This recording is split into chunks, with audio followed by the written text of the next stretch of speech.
This is Carrie from Project Camelot, and we are here to do an interview, a live interview with John Kettler.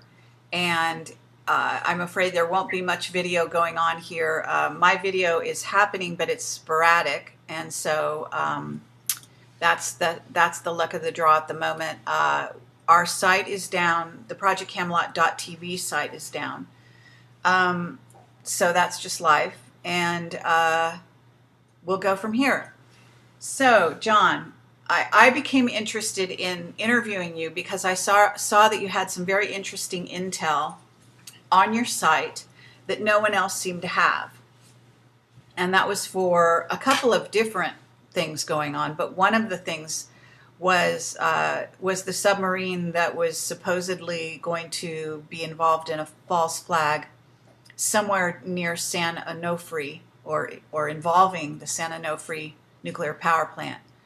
So if you can address that and as well as all the other sort of articles that have recently been on your site. And I also want to talk about, I think we'll drill down into some of the evidence that came towards you during the time when SEAL Team 6 was out there supposedly killing Osama bin Laden. And I understand that your information is such that you believe that's actually true. I do not, so we will have an interesting discussion on that level. But I understand, basically for the listener, you have not only intelligence or intelligent sources, so to speak, off-world, but also on-world. So the fact that you're kind of in the middle of those two streams of information is putting you in a very interesting position. And from what I understand, some of the agencies are interested in that part as well. So why don't you tell us about yourself, first of all, give a bit of a bio, and then we'll drill down into some of the current events that you've been reporting.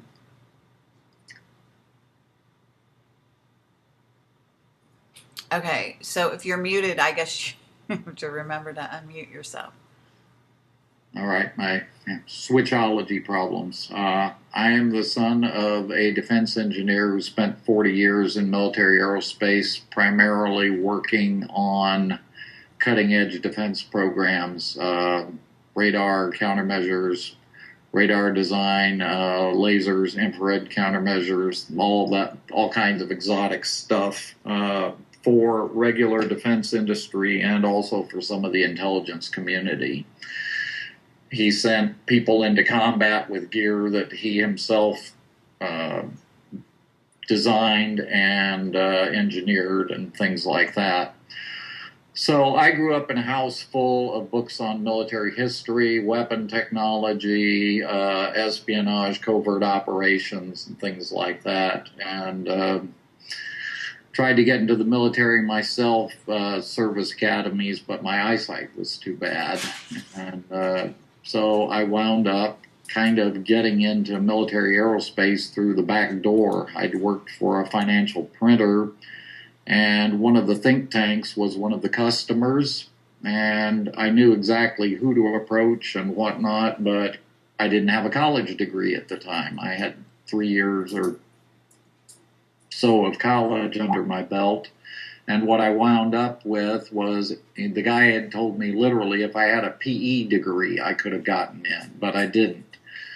And my father had me writing white papers. He worked for Hughes Aircraft Company at the time, and it was taking a lot of my time writing these white papers, which in turn were causing security flaps because I took information out of Aviation Week magazine and stuff that other people didn't realize was significant, and I did, and I said, okay, to keep this system alive on the battlefield, you need to worry about this particular problem. And so next thing you know, there's a security flap at Hughes, and I'm not even working for the outfit, because they said, oh my God, this information shouldn't be out there, and it was published in Aviation Week. So we looked at ways of getting me on as a consultant, and that didn't fly, but he knew some of the guys in operations analysis out at Hughes Missile Systems Group, which is now part of Raytheon, and I went in on interview and I knocked them dead. the background I indicated, plus my own studies and wargaming from age 12. So that's the background on that side. I went on to spend a total of a little over 11 years working for Hughes Aircraft Missile Systems Group, where I worked on practically every tactical missile program the country had, because Hughes built most of them. The Phoenix missile, the Maverick anti-tank missile, the TOW anti-tank missile, all that kind of stuff, lateral applications. My job was to prevent technological surprise. And I briefed the chief technical officer of the company from time to time, and there's actually a version of the TOW that's a result of one of those discussions. And then I went on, I interviewed with Northrop, and ultimately wound up at Rockwell, where I was supposed to do Soviet strategic threat analysis, and wound up instead on operational readiness and supportability for our entry in the fighter program that ultimately produced the F-22. And my job was aircrew protection against things like laser and chemical and nuclear threats, and also other forms of directed energy weapons. And I wound up leaving military aerospace in June 20th of '89 because it was tearing me up. The stress was tremendous. But the last program I worked on was the National Aerospace Plane, which was a single-stage-to-orbit hydrogen-powered craft. I worked on the military versions of that. That was a special access program, and I had all the, what we call the tickets for that, and was in the process of being cleared for top secret sensitive compartmented information. So that's the overview of my military aerospace career. Okay, you were in the process of being vetted and in the process of being classified into a different category. And what happened at that point? Unmuted here. What happened was the company was gagging over the cost, in part, to get a top secret sensitive compartmented information clearance was a very expensive process. I think something of the order of 6 figures. And there were only going to be 2 people in my entire area cleared, the program manager and me. And so they ran into some snag. I don't know what it was, but it didn't ultimately happen. So the highest clearance that I ever held was secret, what they call no foreign, which is no foreign, WinIntel, warning, intelligence sources and methods involved, SINWITI, critical nuclear weapon design information, and some NATO tickets and a few other odds and ends. Those were my clearances. Okay, so at that point, what happened? Well, I got to the point where the job environment was so profoundly dysfunctional that it started tearing me up. Plus, there were environmental issues like sick building syndrome and sensitivity to fluorescent lighting and things like that, but also grossly dysfunctional project management that nearly led to a mutiny. It was that bad. And I started developing severe gastrointestinal issues that put me out of work. And every time I'd come back in, I'd get them again. And I wound up spending 4 months out on sick leave before I had to resign. Also, in that same time frame, what happened was my value system started to change. I was in the defense business. I had a brother sitting in a Bradley right on the border with East Germany, and a study in my safe that said that half the guys in units like his were going to be casualties if the balloon never went up and the Russians came across the frontier. And And I found out I was working with some people who were out and out warmongers, and I just couldn't stay in that environment. So I wound up leaving. I worked on a novel for a while when I was able to function at all. My health just imploded. And then I got involved with a group called the Empowerment Project. When they found out what my background was, the director, Barbara Trent, said to the co-producer, don't let him out of the office. And I wound up working on the Panama Deception, which was an expose on Operation Just Cause and the history of U.S. involvement in Panama and Central America. That film, I have primary research credit in that film. I took over after a guy named Jack Adriance died just as the film went into post-production. And I think that was where the government really began to seriously dislike me, because it viewed me as a traitor. I'd come out of the military-industrial complex and then turned around and used what I'd learned against the government. And in their view, I'm sure it's been downhill ever since. Very funny.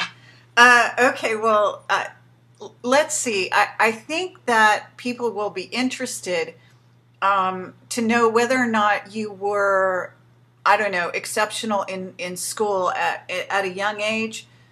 Were you, because I know some background about you, so I'm going to sort of ask questions that will go down that road. And so I'm just wondering, in terms, because you kind of jumped in at a certain point, was there any sort of proclivity at a young age? I was a star student in pretty much everything but mathematics. My parents emphasized academic performance, and there were severe consequences if it wasn't obtained. But when I was learning old math, they introduced new math with all this numerical theory and whatnot, and it really screwed me up on that front. They took me in for tests. It's like, math is another language. Why can't John get math? And I think what it had to do with is something called sequencing, and they broke my sequencing, and it has haunted me ever since. I had troubles in algebra, and the troubles I had in Algebra 1 were complicated by falling madly for a girl, so it was kind of like when she was there, I was distracted, and when she wasn't there, I was pining. So I didn't get the basis in place for Algebra 1, so Algebra 2 didn't work out, and I had to drop it. Okay, but this is not exactly what I'm aiming at. I mean, I'm kind of curious whether at a very young age you showed any sort of unusual characteristics. I would say the family view on that is yes. It would be summarized as John has always been different. Okay, but okay. So I know, for example, that you're an earth sensitive, correct? Yes, I am. Okay. And when did you find that out? I had suspicions beforehand, but I knew for sure on February 13th of 2001. I had had massive symptoms the day before and in the days preceding that day. I'd actually been in a combined Oriental doctor and regular MD's office, and I was massively symptomatic. I had horrible headaches, I had balance problems, the list was very long, I was in a lot of pain, I was just a basket case. Okay, and what happened on February 13th, 2001? On February 13th, 2001, there were two large earthquakes, or one would be considered, I think, a great quake. There was a 6.6 in, I never can remember whether it's San or El Salvador, which is the country, but Salvador in any event. And there was a 7.3 in Sumatra. in Indonesia. And right after those quakes came in, I felt as though the weight of the world had been lifted off me. Okay. So, I felt like myself again. And I have not truly felt like myself again since then. That was the last time quake activity cleared the burden of Earth sensitivity. And there was probably 6-7 hours of respite, and then I began to feel the buildup for what ultimately expressed about 2 weeks later as the Nisqually 6.8, or to most people, the Seattle quake. Okay. So you have been experiencing, tell me again, you live in Texas, right? I do, yes. Okay. So that's not a very, I don't know, that doesn't have a lot of faults in it going through it, right? That's true. It's relatively seismically quiet. Okay. And I think I'm better off in Texas than I was when I was living in California. One of the places I lived turned out to be at the junction of 5 faults. Okay. Which was where? In Northern California? Little city called Carson, right near Long Beach. Oh, really? Okay.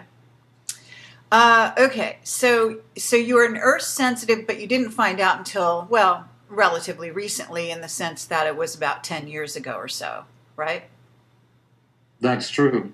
Okay. But there were other indications that something was going on long before then. I used to feel the buildup of forces, and if there was a mass trauma, I would feel that. So I'm also an empath. And one of the things that happened long before I knew I was an Earth sensitive was there was a horrible morning train wreck in India, which killed 200 people. And what happened was that the morning commuter train ran smack into the rear end of a mail train that wasn't where it was supposed to be. The survivors were described as wandering around in a daze because most of them had been catnapping on the way in. And I found myself ejected from my bed and flung into the center of the room. That's about 6 feet. And I was wandering around in a daze too. That was a real eye-opener of an experience for me. And I tried throwing myself from my bed just to see if it could be done, and I couldn't do it. And that happened, adjusted for time zones, right when that train wreck occurred. Okay. Another thing that really was kind of a clue, and many years earlier, was I was totally wired during Desert Storm, and I thought it was just because I was watching all this Sturm und Drang, TV coverage around the clock with the Scud studs and all the hyped up music and stuff. But after the war ended, when the U.S. was going after Saddam Hussein's air defense sites day after day, I began to realize that the days we bombed the sites were the days I felt like I was getting sucked in the gut. And so that was kind of an indicator that something was going on there. And I started asking around and finally wound up contacting Dr. Richard Boylan, who said he didn't know anything about Earth sensitivity or anything, but he hooked me up with 2 different people, one of whom goes by the handle Earthquake Mary, and the other one was a woman named Mary Maya. And they kind of took me under their wing and directed me to some sites, and I began to learn about Earth sensitivity.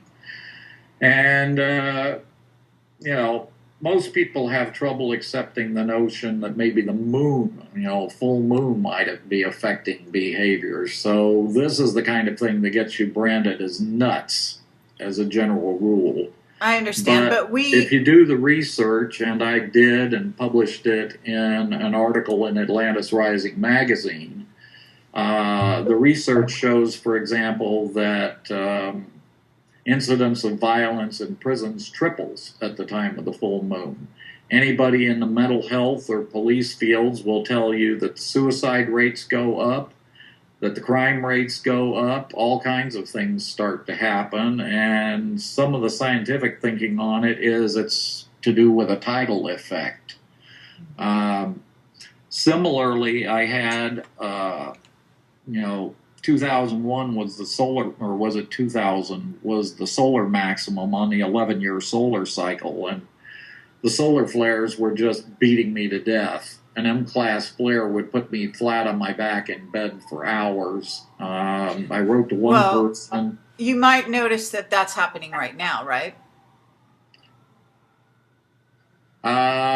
Yes, but there's a difference. In between, back when this first happened, after a few iterations of it, I got in touch with a friend of mine who was a Shen practitioner, and she worked on me. Shen is one of many energy disciplines dedicated toward rebalancing the body's energy body. And she did what she could, and she referred me to another woman who practiced something called alpha biotics, which is another energy discipline. And between that and some supplements to rebuild just a flat adrenal system and some other things that were done, the woman succeeded in reducing my solar sensitivity to the point where I could actually semi-function during an X-class flare. And there were people who flat out told me I was going to die from an X-class flare, given the amount of reactivity my body had to that kind of solar activity. Never mind a mega, which is beyond X in terms of severity. Okay. Now, on top of everything else, you are, sort of an intuitive, whatever you want to call that. Have you ever been trained in remote viewing? I understand the theory of remote viewing, but I've never been trained in it. The training that I've had in psychic functioning was that I went through both the Silva Mind Control basic and graduate programs. And that is a system that was developed to help a guy's daughter learn. But what it really is a program in applied psychic functioning. But I've always been highly intuitive. I was the kid who, when given the math problem, got the right answer but skipped a whole bunch of steps. My brain works by leaps, not by A, B, C, D, and you get me with somebody who works that way, and it's automatically stressful. So it's been kind of an unfolding. I went to a demonstration one time where I saw the effect of color on people's strength and mood.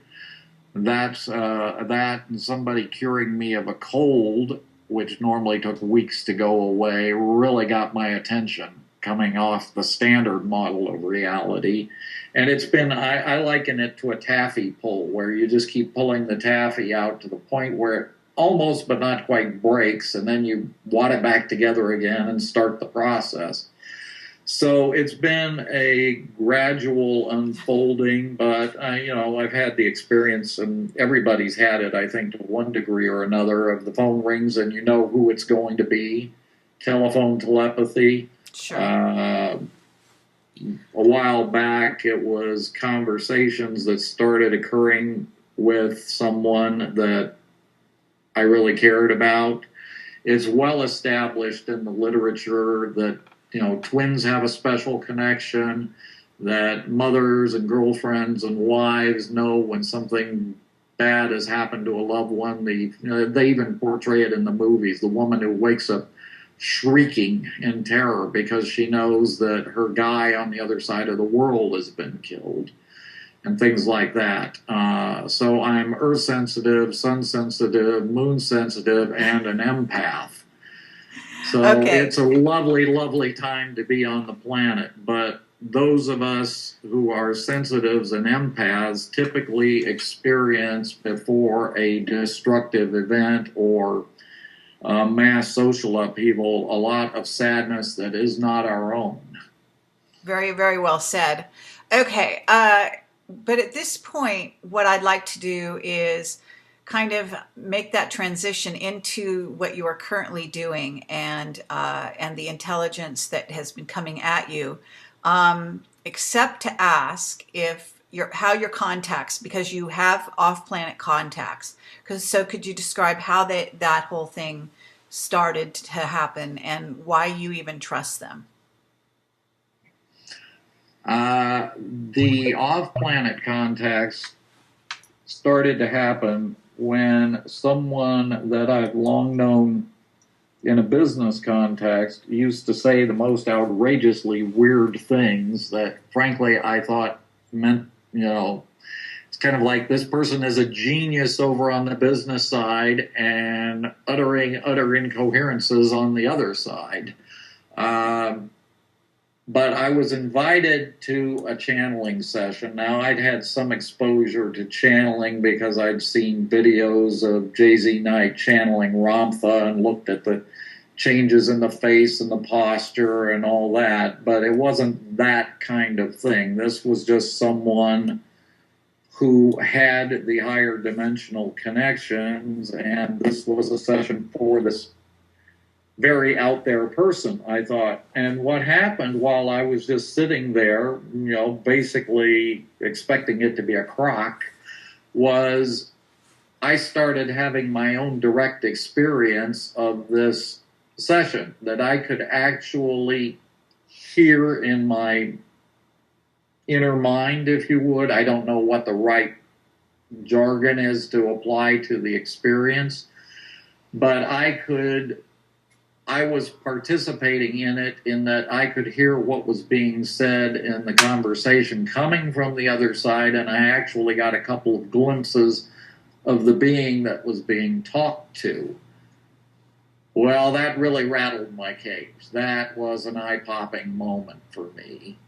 And this particular person is the earthly version of the higher dimensional part of that connection, and in the higher dimensional form is an extremely powerful being with an extremely powerful, well-connected family.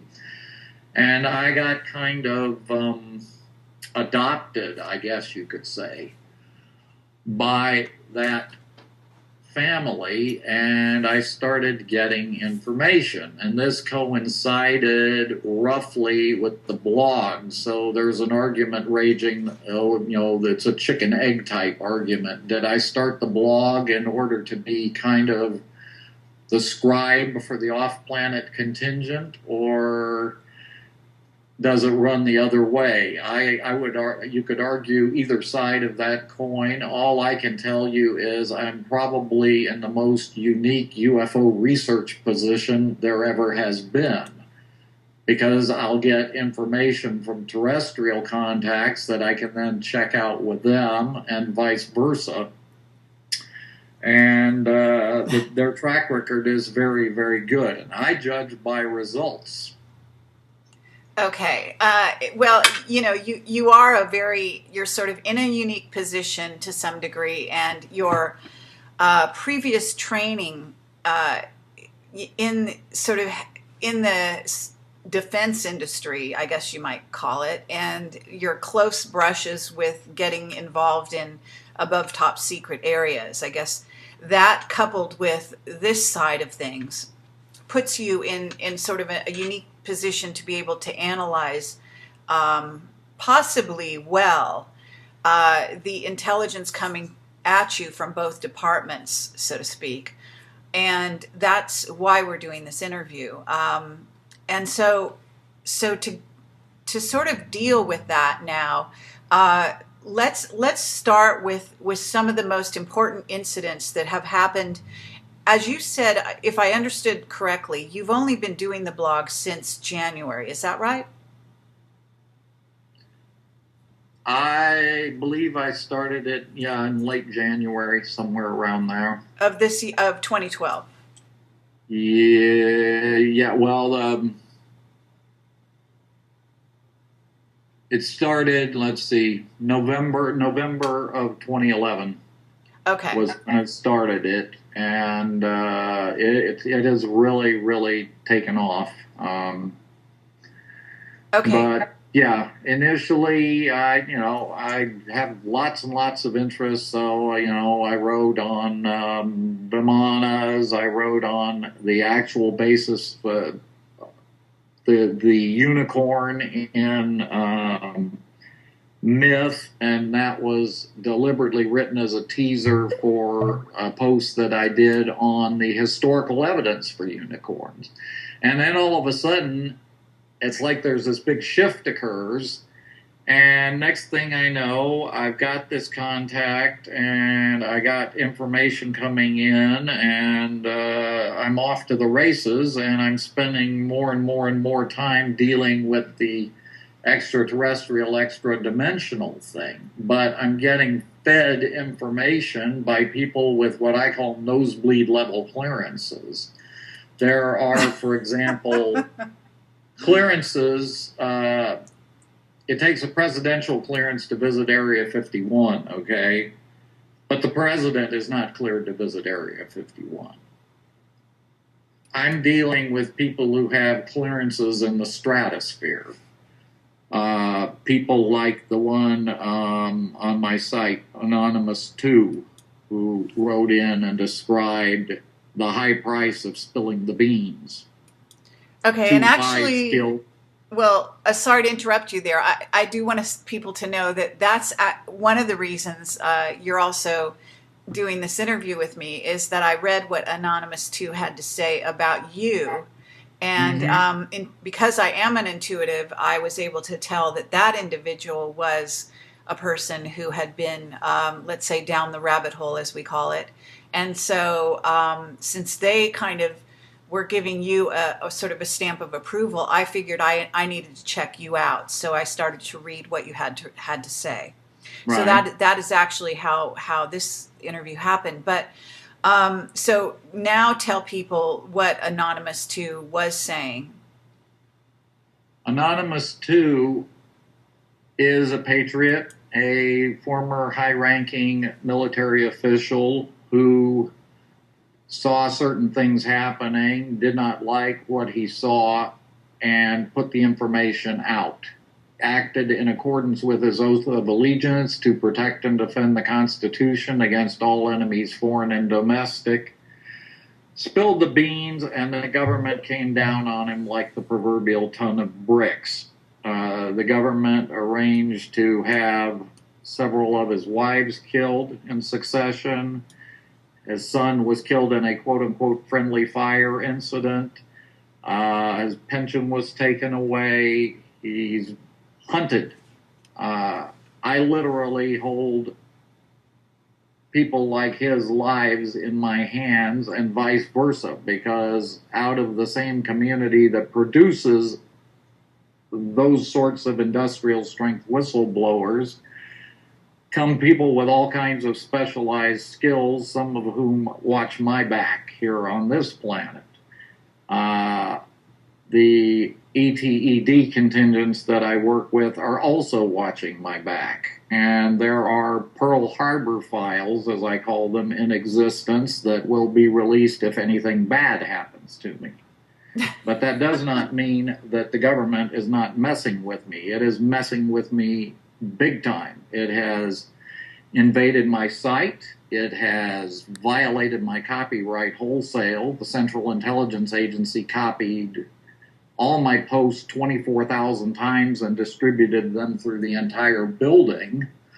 And you know this because of one of your wait. The ability to post reviews on Kindle. Okay, and you wait. Slow down. You know that the CIA has seen your posts and it was distributed because you were given this intel by someone behind the scenes, correct? Absolutely, yes. Okay. Yes. And this same thing has happened to Camelot, so we can totally relate. Okay, continue. Okay, so they have also interfered with one of the more recent maneuvers was they figured out a way to delist me from the Amazon catalog. So people would come looking for it, and it wasn't there. And somebody was contacted, who was trying to order the book, and said, "Do you know how to get in touch with this person?" He said yes, and whatnot. But as best I can tell, one of the ETED contingents, who happened to be really, really good with electronics and computers, said, "Oh, we'll see about that, and I can tell you it's working now." Okay, could you explain, what do you mean ETED? Extra dimensional. Is that what you're referring to them? Extraterrestrial, extra dimensional. Okay. Because just so people that's understand. a more accurate characterization. I'm working with beings several dimensions above this one. This is third going into fourth.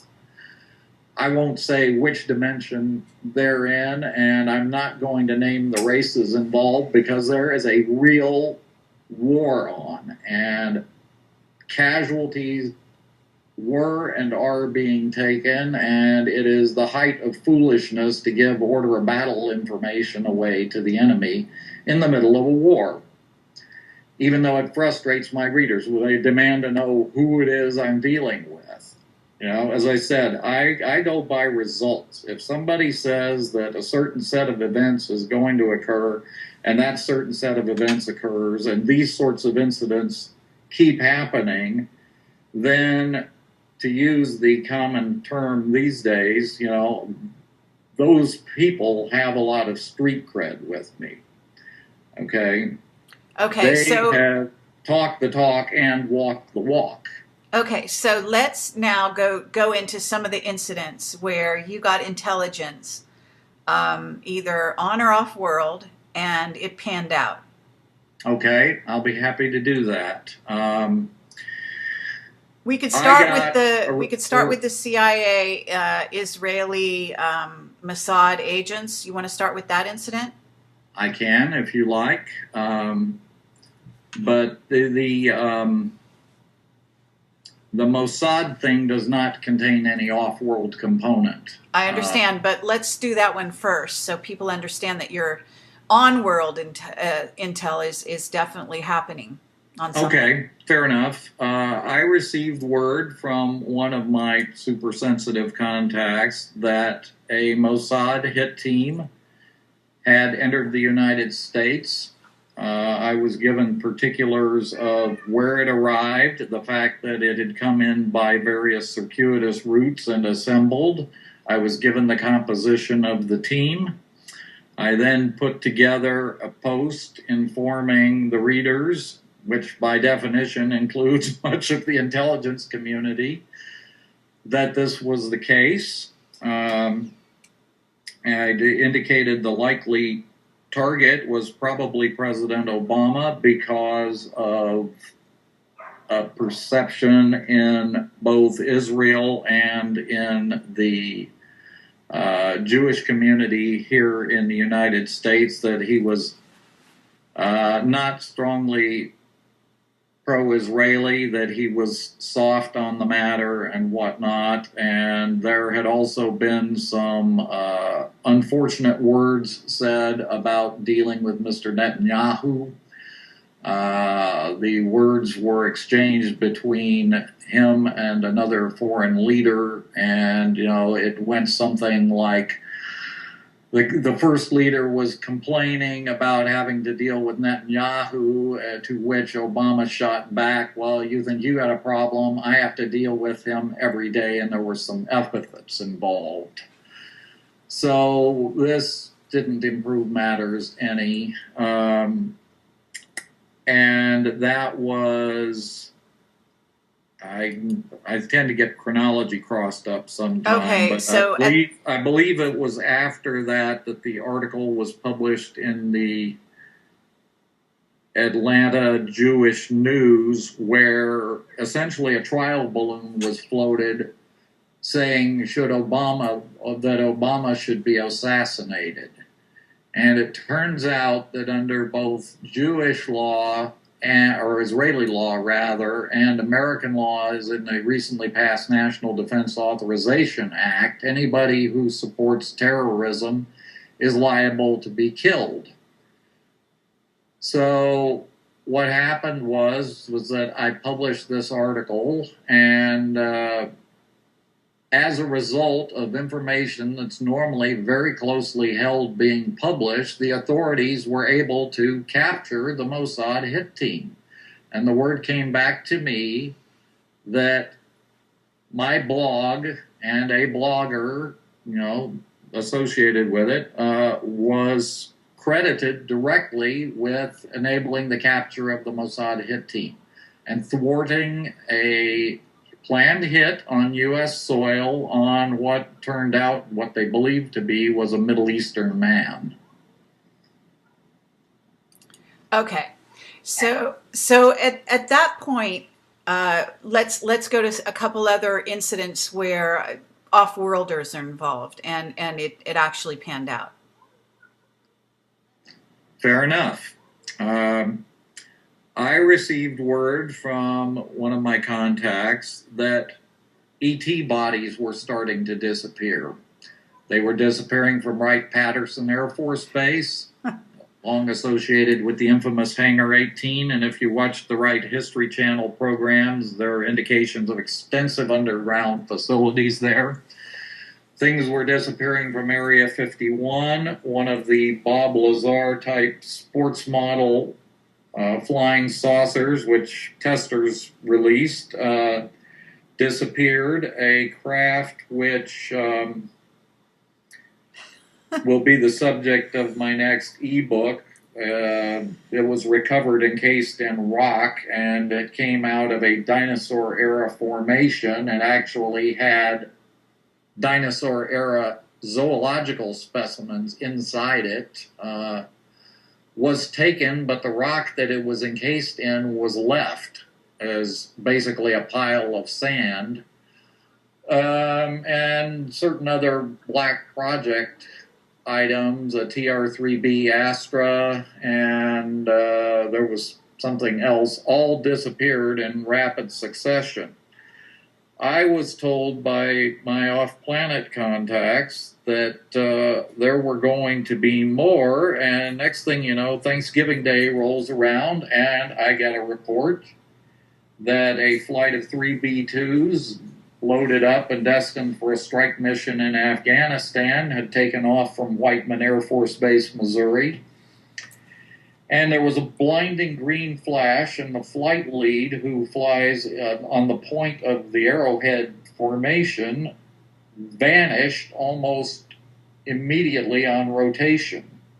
The Air Force at first thought that the plane had exploded and mounted an extensive effort to look for debris, but the ETEDs took it.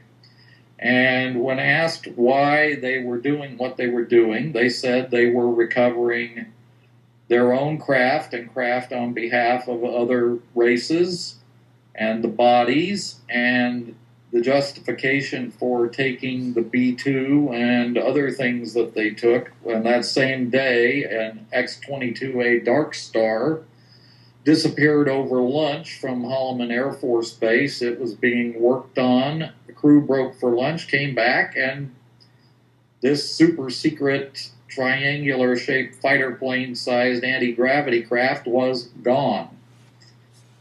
And what they said is, they feel that which incorporates their technology is fair game for recovery. If we can take their saucers, they can take our toys. Okay, but at the moment, though, what that information that you've got right there requires that you have somebody on the ground telling you that these things disappeared, correct? It does. It requires somebody who has access to that information, and that runs in some very, very sensitive, high-level, top-secret, super-duper code word compartments. I understand. I'm just following the train so people understand what's being said here and are able to sort of separate it out. So on the one hand, you've got the ETs saying one thing, and on the other hand, you've got the intelligence on the ground, so to speak, giving you another picture, and basically those pictures match. They do. They did. Okay.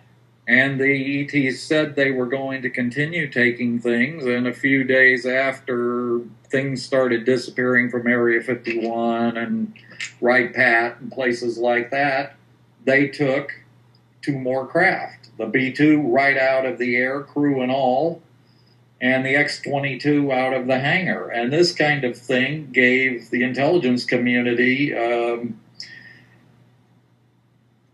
well, there's a term for it. Let's just say it requires incontinence garments and occurs immediately. But how's that for being delicate? Okay, so it is really interesting. So at this point, give me, why don't you give, is there a way that you can give us an incident that, I don't know if this would be the sub Santa Onofre thing, or if there's something else since before that, where you could give more of a blow-by-blow in terms of this person contacted you to tell you this was going to happen or this was happening, and then you got a similar contact off-world, or, I mean, whichever direction it came from. Do you understand what I'm asking for? I'm asking for kind of a blow-by-blow in terms of telling the story before you get to the punchline. I understand exactly what you're asking for, Carrie. I think the case of the Israeli ballistic missile sub is very much on point. Okay. I received information from one of my contacts here on Earth that the Israelis had acquired a French, formerly French, I guess you could say, ballistic missile submarine of the Le Redoutable class. That was a pretty shocking thing to hear, because the biggest vessel the Israeli Navy operates is something of the order of a corvette. And that the submarine was armed with Israeli-produced missiles, which were going to have to be surface-launched, because you cannot launch missiles unless they're specially designed and protected from underwater otherwise. The ETs became aware of this, and they put out a decree. It basically said, "Attention Israel, if you move that boomer from the dock in Haifa, we're going to kill it." And, there was great guffawing at the Pentagon and everything. And there was also a major chewing out conducted of people at French naval headquarters when the U.S. naval attaché got on the horn and basically said, fill in whatever choice words you want, but basically, what were you thinking when you sold the Israelis a boomer?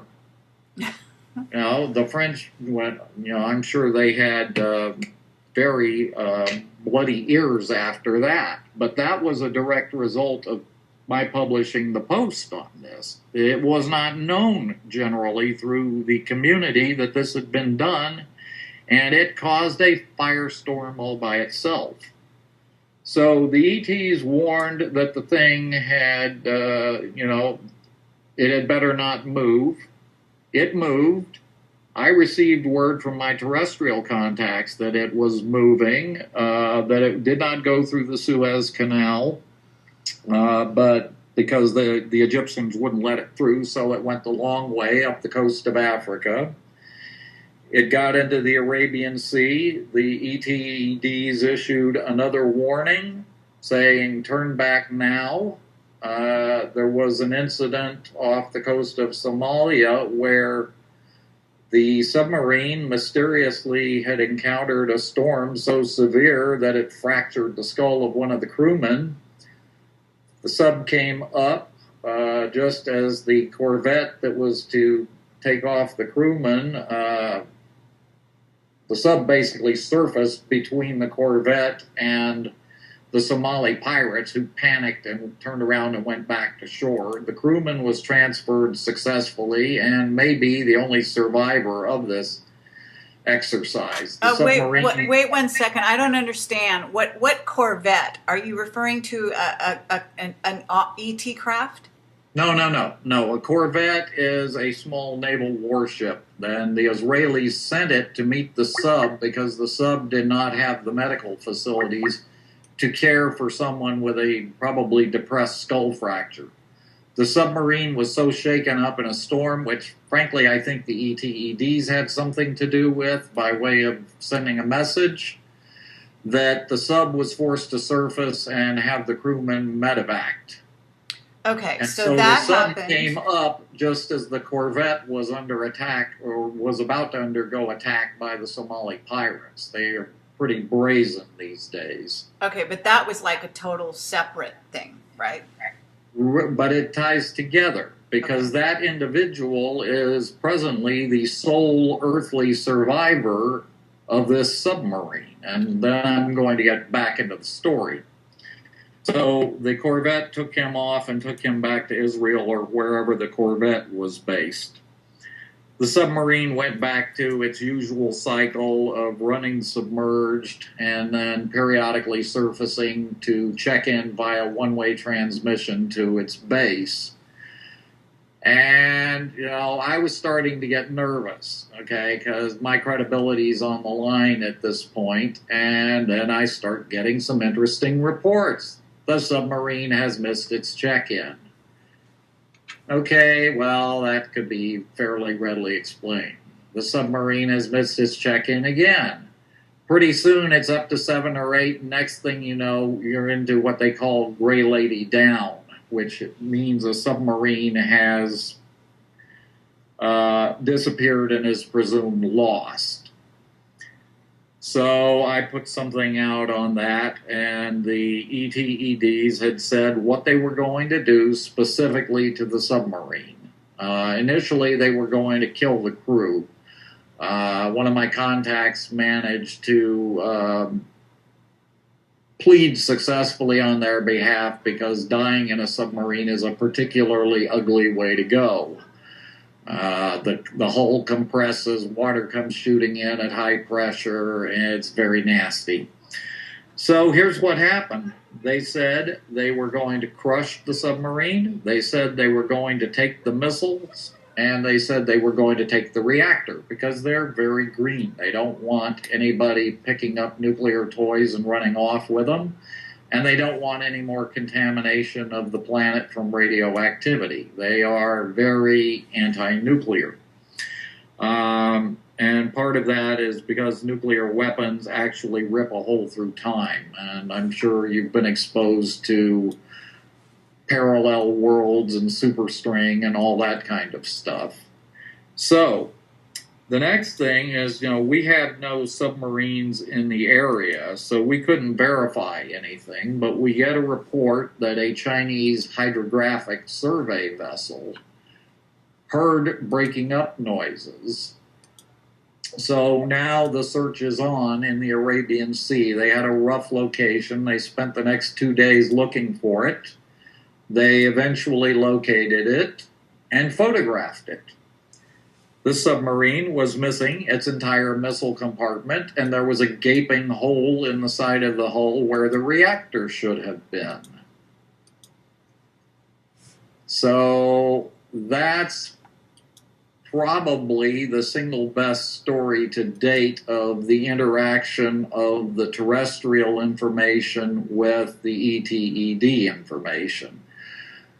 And I would say that it would be a fairly good bet the world will be seeing the remnants of that sub. The Israelis think it's a war grave, so they're not going to raise it, but they don't understand that the crew was taken off. The crew is presently off planet and off dimension. And according to my understanding, is undergoing training in some very advanced universities, referred to as the University of Evolution. And it has not yet been determined by the ETZDs whether or not the crew will be returned. It has been said that the crew of the B-2 will be returned at some point. And I would imagine special protective measures will be required. Otherwise, they will probably be disappeared into facilities the government puts people in that it doesn't want talking. Sure. Okay, well, at this point, let's just to go back over the context that we're giving you this information on Earth. You had sufficient, let's say, intel from certain individuals. And these people are people that are reporting to you, right? They're reporting information to you on an ongoing basis, more or less. I'm assuming. They are. Okay. So, and these people you have reason to believe because you've vetted them in various ways. Is that true? It is. Okay. Do you want to talk about how you vet your earthly sources? I would put it this way. To people who've been in the intelligence business, part of it is, who do you know? What do you know? What do you know, the question would be asked, well, what do you think about such and such? And you explain, well, I think it's this, and this is why I think it. Part of it is personal introduction, and the introduction to one of my contacts came from a trusted personal friend. Okay. The material that I'm presenting that comes out of the intelligence side of the house, terrestrially speaking, is triple sourced as well. Okay. So I'm always careful because I've studied the history of disinformation operations and things like that. I've seen them in action. I've been conned a few times myself in my lifetime. And, it's a question of looking at what's being said, testing it against your own knowledge base of what seems reasonable, but I am finding myself increasingly in realms where the most outrageous things are in fact real. The notion that somebody can go into Area 51 uninvited and take craft out at will is absolutely mind-boggling, because I know people who have had, I've seen the pictures, who've been buzzed by a gigantic CH-53 helicopter that came straight at them when they were on a Bureau of Land Management public road near Area 51, and the helicopter's coming straight at them at 10 feet off the ground when they're driving down the road. I know people who've had cameras confiscated just for being near Area 51. I knew a Marine Reserve major who had a guy in his unit who busted the boundary for Area 51, was ordered down, chewed up one side and down the other, and sent home summarily, and that was the end of his training weekend. There have been plenty of people who've been suppressed. The Billy Goodman show was forced off the air several times and ultimately permanently because he had people from Area 51 who were talking. And he was told if he kept doing it, that was going to be the end of it. And the way they made him go away was they threatened the broadcast license of the station, just like the broadcast license of the station connected with putting out the Roswell story was threatened. It's a very powerful way of silencing people. So I vet my sources very carefully.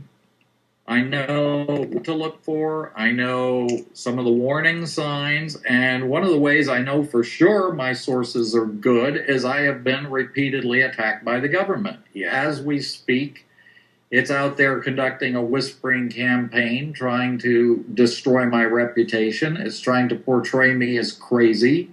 My site has been hacked, and they've put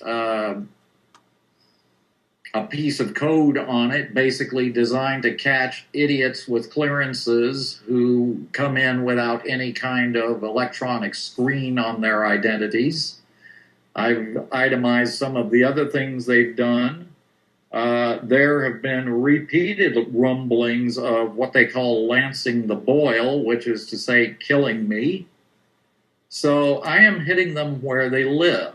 If I was just some idiot blathering, these things would not be happening. I would not matter. I would not be worth their time. You know, and Anonymous 2 was not kidding when he said, I'm risking my life.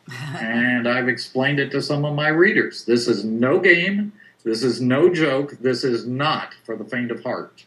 Absolutely. Well, no doubt about it. Okay, well, we've again had all of those things going on constantly for quite some time here. So I guess I could say welcome to the club. What I'd like to do now is talk about some of the other incidents that you've been reporting on. And, you know, I'm not sure. Do you want to go? Let's talk about the San Onofre situation, because that's very recent. And then from there, let's go back to the situation with Bin Laden and SEAL Team 6. Fair enough. I received information from a second ETED contingent, which arrived on the scene fairly recently, specializing in intelligence, to the effect that there was a false flag operation in process that frankly made no sense to me or my contacts. The gist of it was that an 86-meter long German submarine was nosing about, and it was going to try to enter an underwater cave and blow up the San Onofre plant. Well, I did some research, and the German Navy has no such submarine. The German Navy operates small diesel-electric submarines. So this had serious head-scratching going on, and then we get word from upstairs, as I say, that there was a British connection. So back I go to the research, go online, go on Wiki, and I determined that the closest fit for a British submarine is a Trafalgar class. It's a British attack submarine.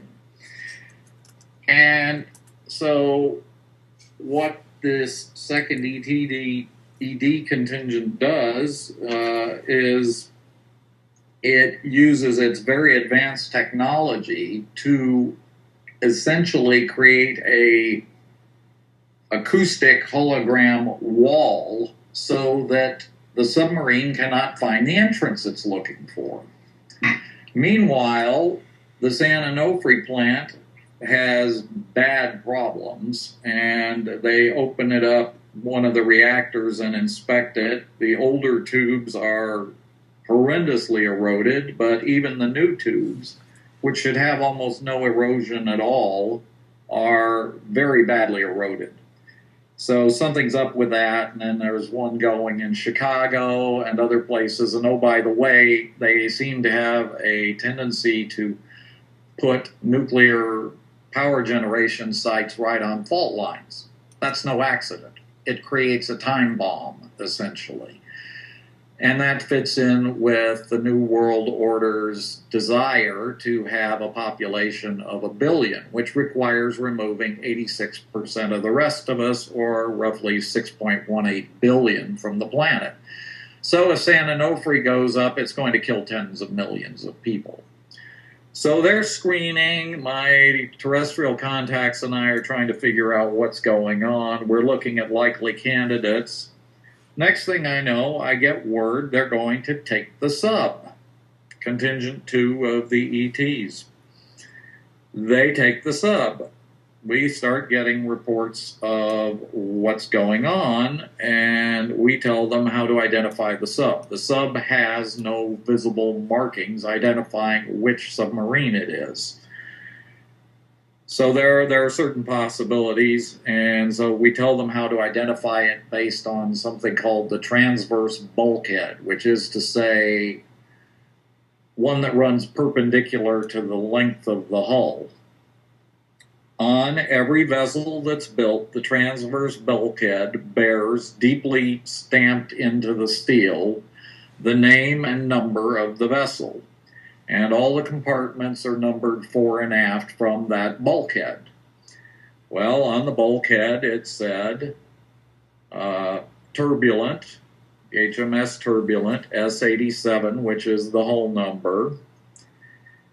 And so the fun begins. And we're told it's carrying nuclear-armed Tomahawks. Well, control of nuclear weapons is a very, very serious issue. So my contacts start beating the bushes, and I'm happy to report, this is the good news, that every single nuclear weapon of that class is exactly where it's supposed to be. Nothing was missing from the inventory. That's the good news. The bad news is if these attacks are nuclear-armed Tomahawks, that says that somebody produced nuclear cruise missiles off books. And we also had to consider the possibility that there might have even been a submarine manufactured off books. Problem 3 is that we have a German crew. We were told initially this was a German sub by the ETs. And the word we're getting from them is it's all German. It's German regular Navy. That the vessel sailed, the crew was trained covertly. Most of the crew doesn't require additional special training other than what's different from on a diesel electric, but there's the little matter of the atomic reactor. The Germans operate no nuclear submarines whatsoever. So that one had head scratching, and there are investigations ongoing right now as to how and where that was done. We think England. And we think a lot of the training of the crew was done under guise of NATO cross-training and things like that. We still don't know where the Tomahawks came from. We don't know for a fact that the warheads, which run, they're what they call dial-a-yield, run 5 to 150 kilotons, kiloton being 1,000 tons of TNT equivalent. We don't know where those came from or how. The crew has been debriefed. They're all German. They're not Nazis like out of some Antarctica base or South America or anything like that. And when last seen, the sealed orders had not been taken from the safe. The crew was just directed, get in the sub, sail here, go do this. When you get to the entrance, open the sealed orders. I don't know why the sealed orders haven't been opened. There have been a lot of, I think it's got everything to do with a whole series of crises that have been occurring, not least of which is the second attempt by the New World Order to start World War III via the Persian Gulf. So, okay, what has happened since is that somebody sent a copy of the blog to the BBC. The BBC reportedly contacted the Royal Navy, and it's being claimed that the Royal Navy whistled up the sub on the radio and verified that it was in the Atlantic, to which Contingent 2 of the ET's EDs are basically screaming telepathically they're lying, that it's HMS Triumph that has been sent to the Falklands. So apparently the Royal Navy is missing one of its Trafalgar-class subs, and the real proof of the pudding will be when it's returned to Earth. And I have been told that they're thinking very seriously of using it as a quote-unquote lawn dart, dropping it someplace very prominent. It's almost 300 feet long, so if you stuck it in the ground up to its conning tower, say, vertically, there'd be 200 feet of it sticking in the air. And that's where that matter stands at the moment. Okay, but this is, amazing information and quite bizarre. There is the sort of simultaneous occurrence of the breakdown in sort of leaks going on in San Onofre at the same time that this so-called false flag invasion of a sort was supposed to be happening, which, putting those two things together is kind of amazing. Like it kind of boggles the mind. And I hear what you're saying. I believe what you're saying about the weakening sort of pipes and other problems they're having at San Onofre. That is more intuitive information than direct information. Am I correct on that? No, that's been publicly reported. Well, I mean, we know what's been publicly reported about that. But what I'm saying is they're playing it very close to the chest. They never publicly say, the place is done for. They are having meetings, I know, down there. I actually heard a report or saw a report in the local community trying to can it, trying to get rid of it. But that just makes sense because right now nuclear power is really on the outs with planet Earth anyway because of the impending Earth changes that are happening. I was just wondering whether you had any other intelligence, whether it was intuitive, whether it was ET, or whether it was, your intelligence sources that are telling you that there are internal problems that aren't being reported in the news. No. The information about the state of the pipes and whatnot was based on conventionally reported news. Okay. So they described opening it up and actually inspecting the tubes, and they talked about unprecedented levels of erosion in even the new tubes in the reactor. I don't have a link handy, but that was, I got that from online news. Okay, but unprecedented.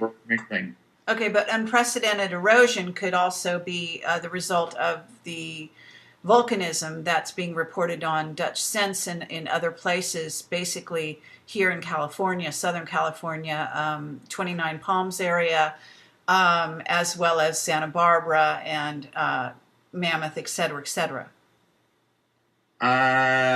Well, you're talking about the hot loop on the reactor, okay, the part that has the radioactive material running through it.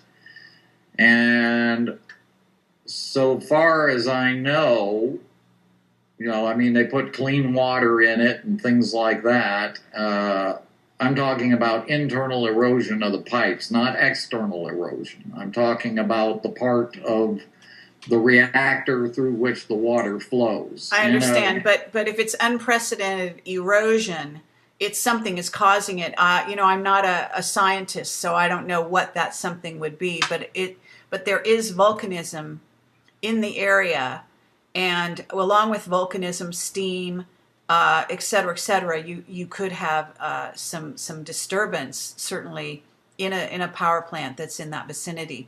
But that's kind of off topic. So whereas it is fascinating to me because I live in the Southern California area, I want to kind of move back into this story about the submarine. So can you tell me, where your on-planet sources, at what points were they conveying the information to you about or verifying any of this information, if they were at all? In other words, whether the crew was German, whether the sub, has actually disappeared, whether you see where I'm going? Yes, I do. This one was different in that it started, with off-planet information. And it has resulted in things like checking with the submarine commands. Did we have any submarines operating off the coast at the time reported? It has resulted in checking with, checking our nuclear inventories. It has resulted in, and I think there's still investigations going into this question of how did we manage to miss the Germans training an entire crew for a variety of submarine they don't operate. How was the reactor training done and where? Those things are all checkable in terms of terrestrial intelligence approaches. And my contacts have been involved in winding various people up and, making calls and looking into things and looking at sonar logs and ship movements and all that kind of thing. Okay, but I guess what I'm asking you is they were verifying. Is that what you're saying? I'm saying that the nuclear inventory security was verified, that every single nuclear warhead that could have been involved in this has been accounted for, every missile body has been accounted for, and that kind of thing. Okay, we don't have firm answers yet on how the crew was trained, nor particularly the reactor crew. We consider that the likelihood of an entire nuclear submarine was manufactured off books to be essentially zero at this point. And as I say, the proof of the pudding that, they really have the sub will be when they return it, and there it is, But what about the crew themselves? I mean, in other words, is there a way for your sources to be tracking who this crew is, where they came from, et cetera, et cetera? If I had a bunch of names, probably, but I don't at this point. I just know that the crew has been interrogated, and I should tell you that because of the difference in the way time works in the dimensions, a day here is about 30 on their end. So at this point, they've had the crew for months. Okay. Now, I know people are asking in the chat, and they want you to describe the ETs, of course. And you've already said that you more or less aren't going to sort of say where they come from, per se, because we're in a war. And I fully agree with that. However, some of the actions and some of the statements that you sort of attributed to them makes them sound like they may not be necessarily groups with that all have, let's say, humans' best interests in mind. Am I wrong? What is your perception on that? I will say that the groups that I am involved with are humanoid, or human rather. I am not sure myself about size differentials. I've heard about some of these races being vastly larger than we are. But I couldn't tell you off the top of my head how big this bunch is relative to us using conventional Earth measurements. For my purposes, it doesn't matter. I'm on a direct interdimensional telepathic link. That particular ability is very scarce, even on their end. And they are definitely here on our side. They have they've been waging war on the lizards and the greys and the Dracos for quite some time. They know how they operate. They've been smashing their bases. There are other races here as well doing that kind of thing, but I am not in contact with them. I'm dealing with two different races and 3 or 4 individuals all told, some of whom are of those races, but are here in terrestrial form. I call them the ground contingent. Okay.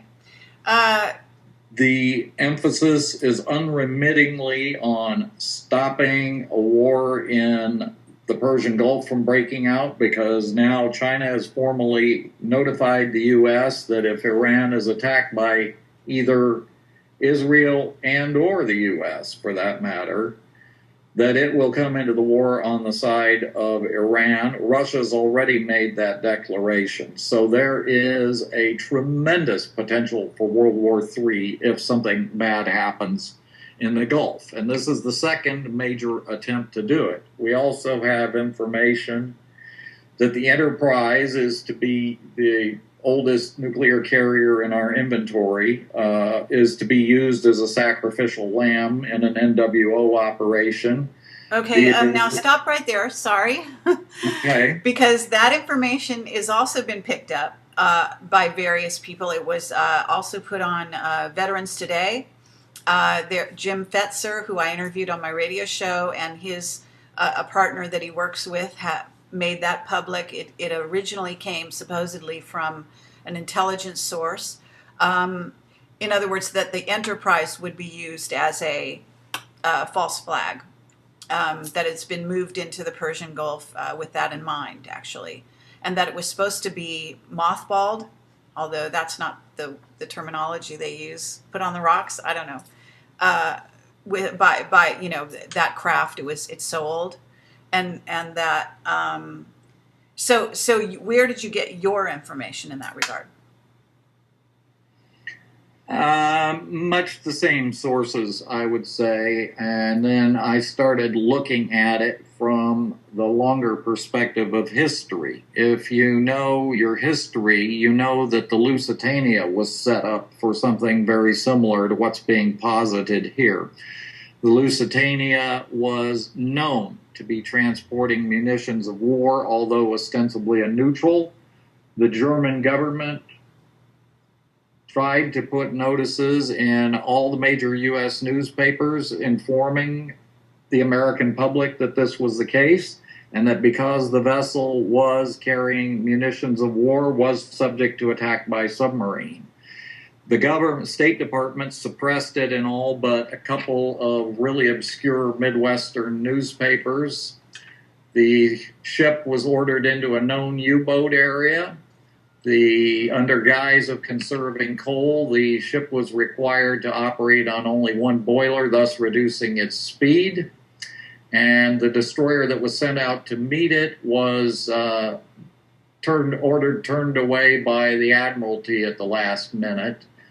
And a participant in the event later wrote of it, "It was a damn dirty business. We all felt soiled."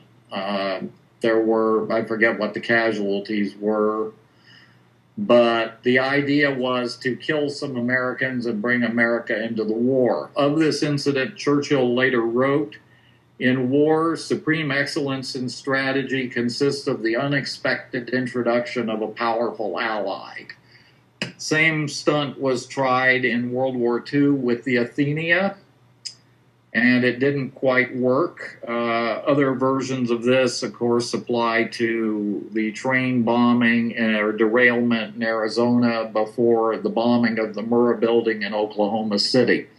In the case of the Enterprise, it actually would cost more to scrap the Enterprise than to get rid of her this way, so that makes it economically attractive.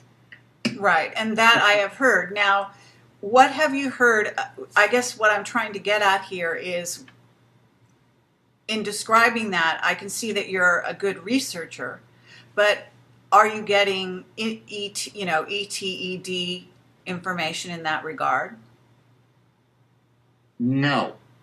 Okay. Not specifically, but I can tell you that as a result of that scenario, some very careful checks have been run on the Enterprise looking for explosives, any indication anybody's meddling with the reactors, things of that nature.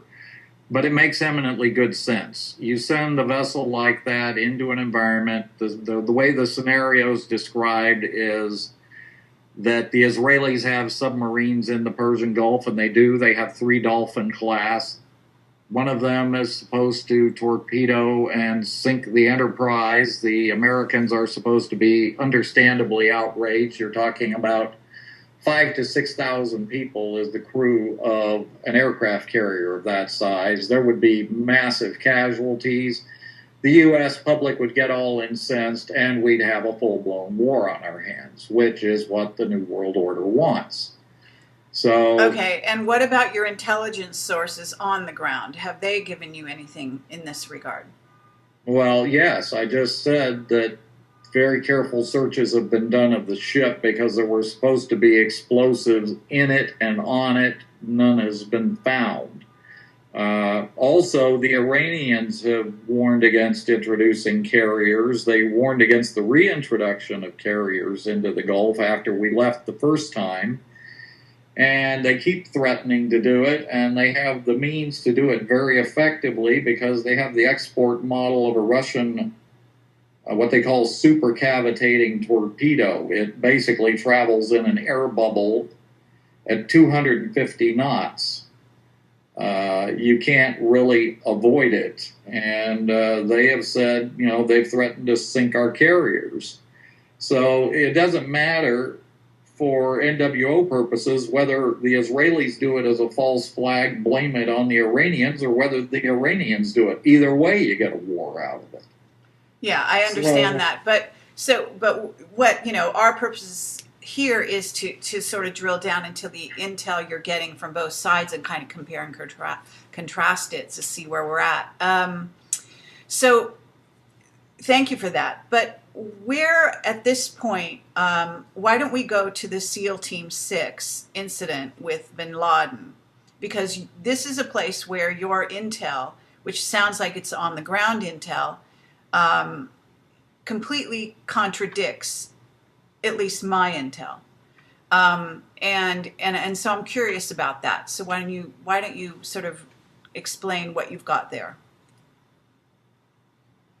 Okay, I'd like to go back to what we were just discussing because I have two items that I think your listeners or viewers, whatever would be the right characterization, would find fascinating. Okay.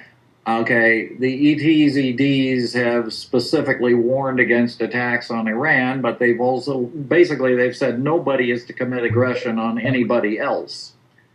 In the past couple of days, the Iranians have been practicing kamikaze attacks against the tankers using speedboats armed with large quantities of explosives and contact fuses. The rates for shipping are already through the roof, and gas prices have risen 40, 50 cents a gallon in consequence. If even one tanker is hit, you're probably going to be looking at $6 or $7 a gallon gasoline, if not worse. I believe it was yesterday, the Iranians mounted an attack. They had 13 of these things buzzing around, and U.S. warships were present, tanker crews were present, and everything else, and they all vanished. They were coming in on attack runs, and poof, they were gone. Okay, and this, again, is coming to you from your on-the-ground sources as well as your ET, or just one? That is correct. Both angles. That is correct. 13 of these suicide explosive boats vanished in plain sight of dozens, if not hundreds, of people's eyes. They were coming in at high speed one instant and gone the next. Wow. Okay. I should also tell you that the most advanced submarine in the Iranian Navy abruptly was lost. There was a big disturbance in the water, and it was gone. Our submarines that are there to protect the carrier battle groups went nuts looking for it. It's nowhere to be found, and it's nowhere to be found because the ETEDs took it.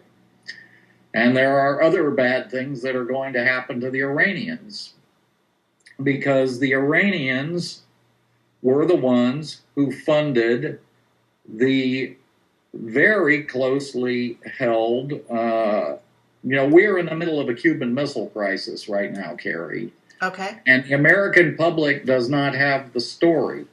The Iranians funded the purchase of 40 North Korean stretched copies of a Russian submarine launched ballistic missile. Warheads include dirty bombs and various forms of biological warfare agents.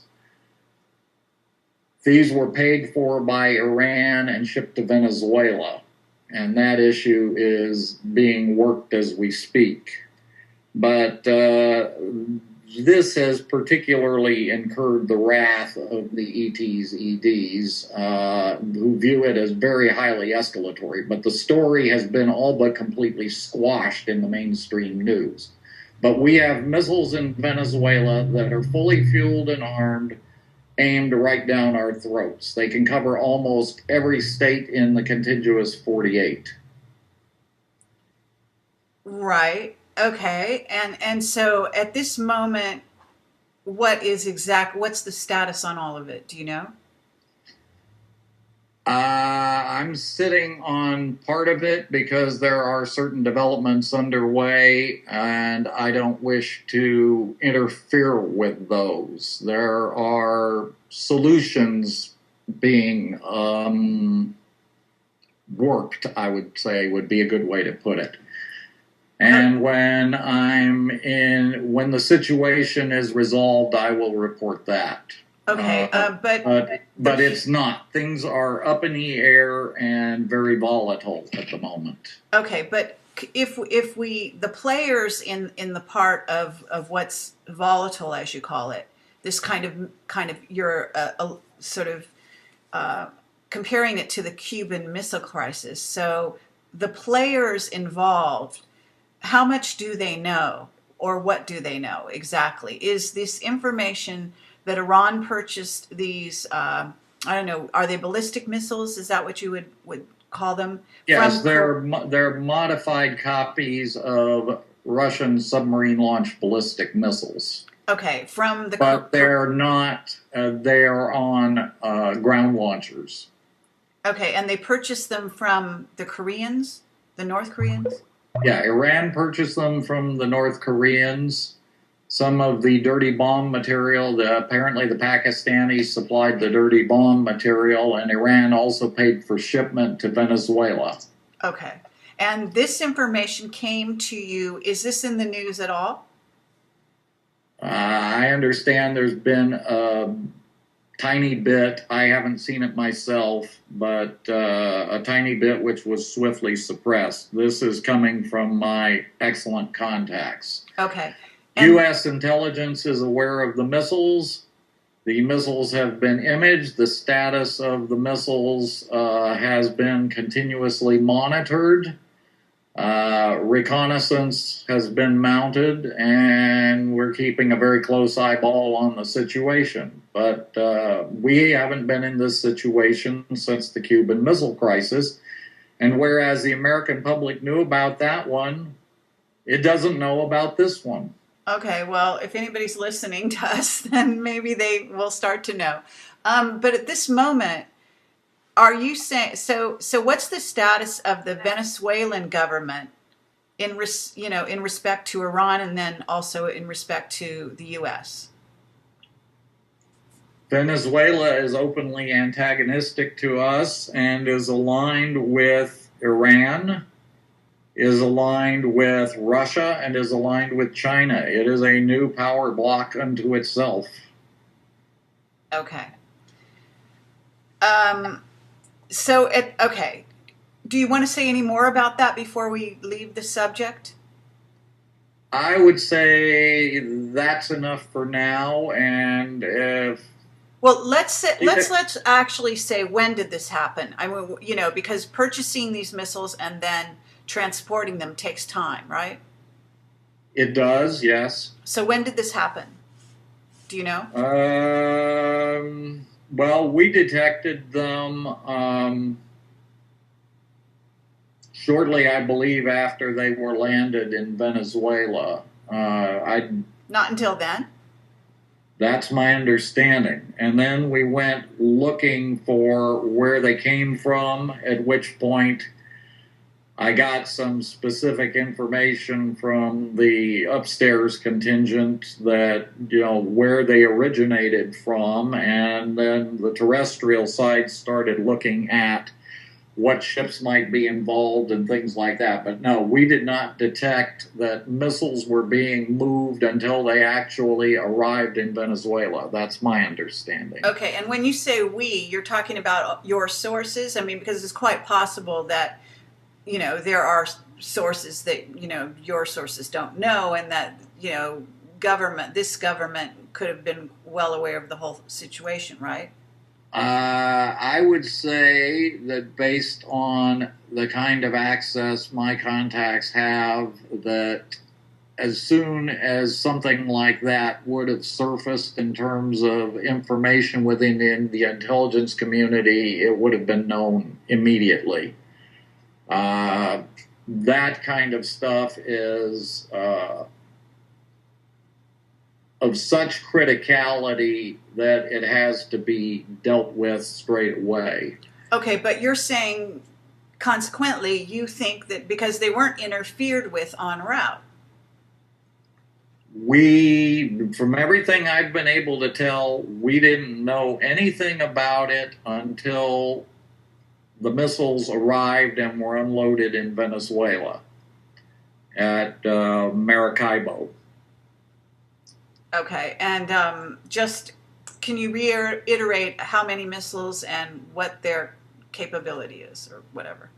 2,800 nautical mile range, which basically covers almost the entire continental United States, operating out of Maracaibo. 40 missiles. We thought at first they might have nuclear warheads on it, but Pakistan's nuclear technology won't support it, and neither will North Korea's. They don't have the miniaturization technology. So it has to be dirty bombs. We know that North Korea's biowarfare facilities were involved. That's been reported. And include the effect that there's one that dissolves the lungs on contact. And so you've got 20 launchers. They're what they call MAS 543s, the same thing that you saw in the Gulf War used to transport the Scuds. The North Koreans stretched the Russian R-27 submarine-launched ballistic missile to the point where it hit exactly the maximum carrying capacity of the MAS 543. That increased the range and whatnot, and so they call the missile, the basic missile, the Masudon, and I decided that to keep it sorted out from the other one, I'd call the stretched one the Masudon Mod 1. So that's what it's referred to as in my blog. And that is what they put 20 launchers and 40 missiles worth of into Venezuela under the control of the rather insane Hugo Chavez. Okay. Okay. So at this moment, this is going on right this minute, and what kind of, you are not willing to give us the intel that you're getting from the ETs, is that correct? Because it's a moving target. And I'm not trying to pressure you, I'm just trying to get... I'm in a little bit of a bind here, Carrie. No problem. There are ongoing operations on both ends, which is to say terrestrial things are happening and not terrestrial things are happening. Okay. And there are some very interesting interactions between them, and right now it would be inappropriate for me to say anything because it might screw something up. Okay, well, we don't want necessarily an international incident to take place here on this live stream. But... Well, too late. I've already caused several with my blog, Okay. That's the way it goes. Well, I guess so. So at this moment, I'm not sure.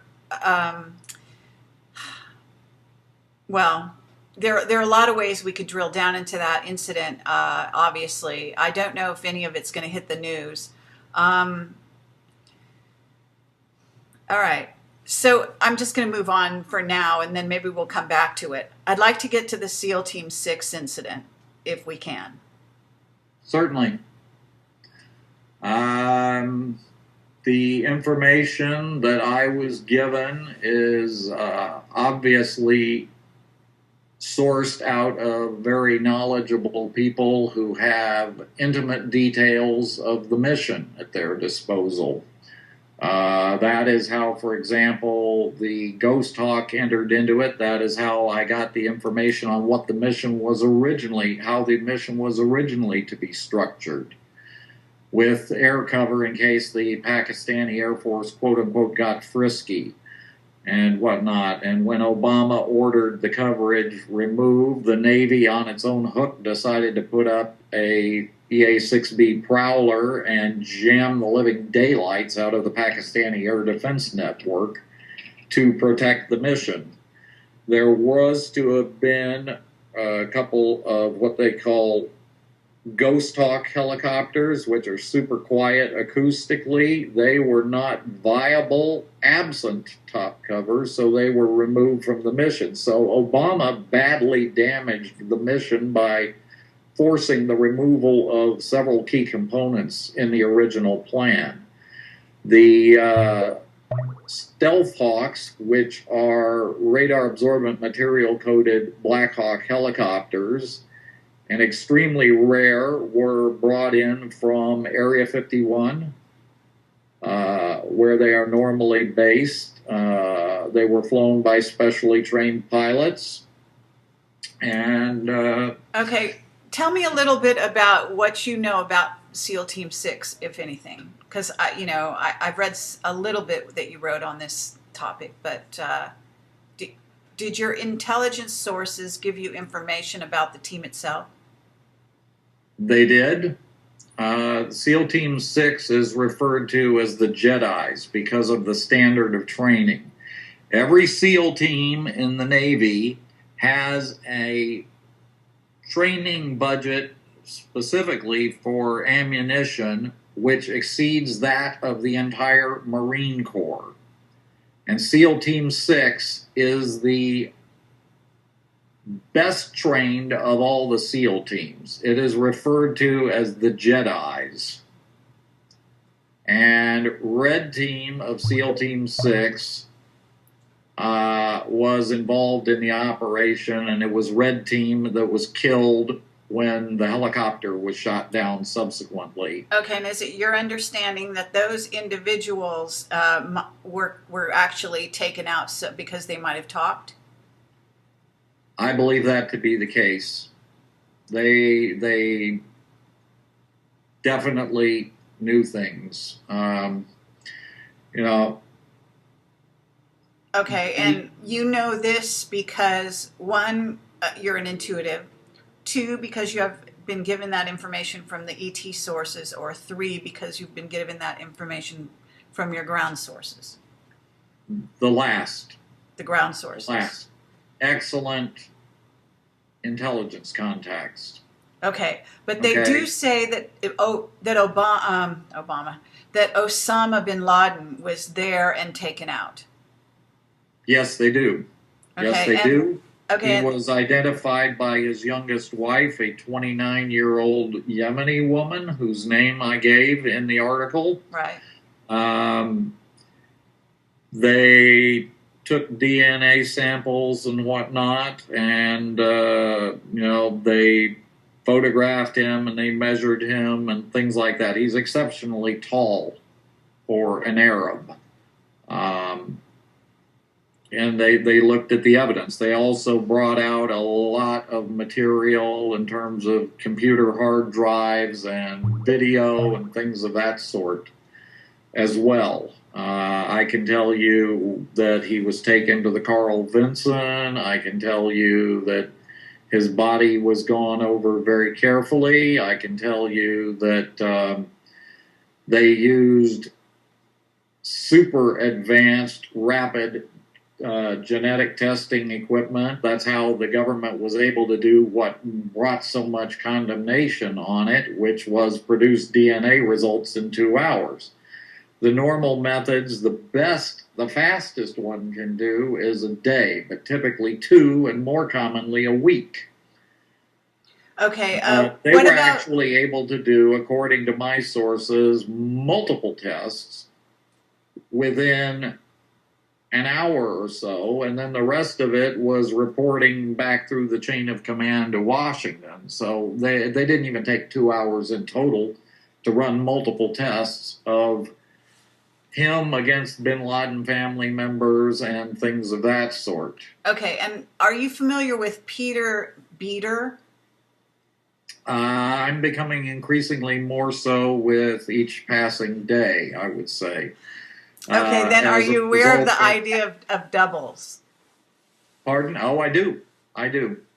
You do. You're Yes, aware and of I can doubles. also tell you that I have recently learned, to my horror, that there is no way to tell a dead double from the actual person. The genetic material is exactly the same because it comes from the same genetic pool, if you would. Sure. You can tell them apart when they're alive because one of these doubles has only a head aura instead of a full body aura. And I know of some people who can tell by the vibe, by the way they move and things like that. And if you've got somebody who's been repeatedly cloned, if you would, each time the hologramic memory matrix is inserted, you get more and more noise in the signal. So the clone gets progressively wonkier and less obviously human. Okay, and do you know There's, which of our leaders have been cloned? I'm sorry? Have your intelligence sources given you which of our leaders have been cloned? Not specifically. The ones that I have been dealing with had very little knowledge of it, and frankly, one of my other contacts thought this was shocking because years ago, this person got a call at a magazine, a kind of a whistleblower magazine, from a general who informed this person of the existence of such. But I've been kind of educating my contacts since on this particular subject, and I've read a bunch of things on it, and I found a very good link that I posted on my site as well regarding this particular matter. And what it did was it correlated very well with this other person's information, but that person came by it through an entirely different set of chain of events. Okay. So at the moment, let's see, is there anything else that you can sort of talk about in regard to SEAL Team 6, the Bin Laden information that hasn't already gone onto your blog, and or that the audience would find of special interest that might validate sort of in an exceptional way your sources? I would say no at this point, because I've been so wrapped up in this trying to stop World War III from breaking out in the Persian Gulf thing, not to mention dealing with, a government doing everything possible as fast as possible to enslave us and, institute the New World Order. Congress is turning out one law after another, which is just terrifying if you care about the Constitution. So I've moved on. I may get some other information at some point. It has been bruited about that maybe, unless you have an actual sample from the person you're testing against, all you can do is establish that the person's out of the family tree, not necessarily that it's the person. Right. Okay. If you have somebody who looks a lot like somebody and you haven't seen the object of your attack, let's say, in a long time, there's a possibility you may not have gotten the right person. and that is being looked into, but I don't have much beyond that. Okay, well, then let's drill down to this at least. You agree that it's very likely that those members of the Red SEAL Team 6 were taken out. That was too much of a coincidence. It's the perfect kind of sort of accident where the black projects take out a group of targets. This kind of thing goes on all the time, so that they won't talk later. But why would they be taken out? What was the incident? Because if you acknowledge that it's quite possible that bin Laden wasn't actually taken out then, that he died back in 2002 or 3, as I recall, according to all my intel, and that's pretty vast, and pretty dependable. Then why you could easily say that if that were true, then they would be taken out because they knew that the truth and of who was taken out, and they, the substitute or the body double or whoever it was. But if you don't buy that story, as clearly you don't in theory, based on your blog, then why would they be taken out? Any ideas? Any intel? Well, I would say, first of all, that the relationship between the president and the special forces is very strained. The special forces have been basically gutted. All that's really left of them these days is Delta, which some in the community consider to be suspect, and the SEALs. You've got the PJs, the pararescue types, but they are not combat troops. The Rangers have been decertified as special forces. They're still allowed to wear their Ranger tabs. Okay, there's sort of a love-hate relationship there. I can tell you that the Jedis that participated in the mission believed absolutely at the time that they got the right guy. He was so identified by his wife. Navy corpsman patched up the wife, by the way, performed surgery, removed the bullet in the leg that cleared her out of the path of bin Laden. He used her as a human shield, and it was going for his special cut-down Kalashnikov at the time he was taken out. But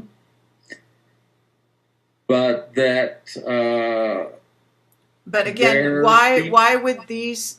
The question is why the SEAL team members were then basically killed, taken out after the fact. What did they know? What are you able to speculate, or do you have intel either from your off-world or your on-world sources as to why they'd be taken out? Because that's a substantial issue. Oh, I agree.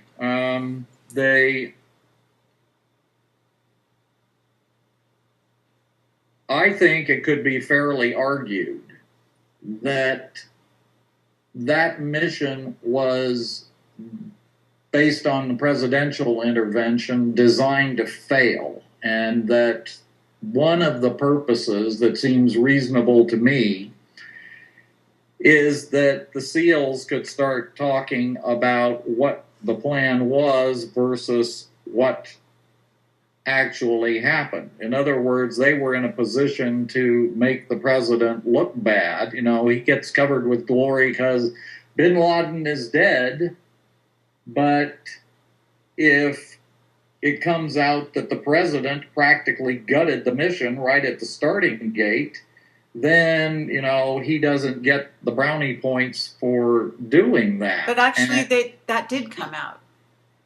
Pardon? That did come out.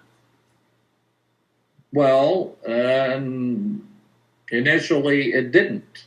There were some problems, and there were some official lies told. The helicopter, for example, did not crash coming in. It crashed leaving as it went over the fence. That was one of the Stealth Hawks. There were other things that were said that weren't true.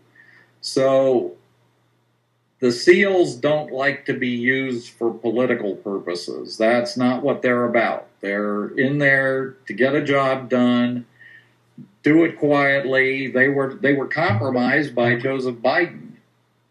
They didn't want any publicity. The job was to go in, do the job, get out, and have nobody know who had been there.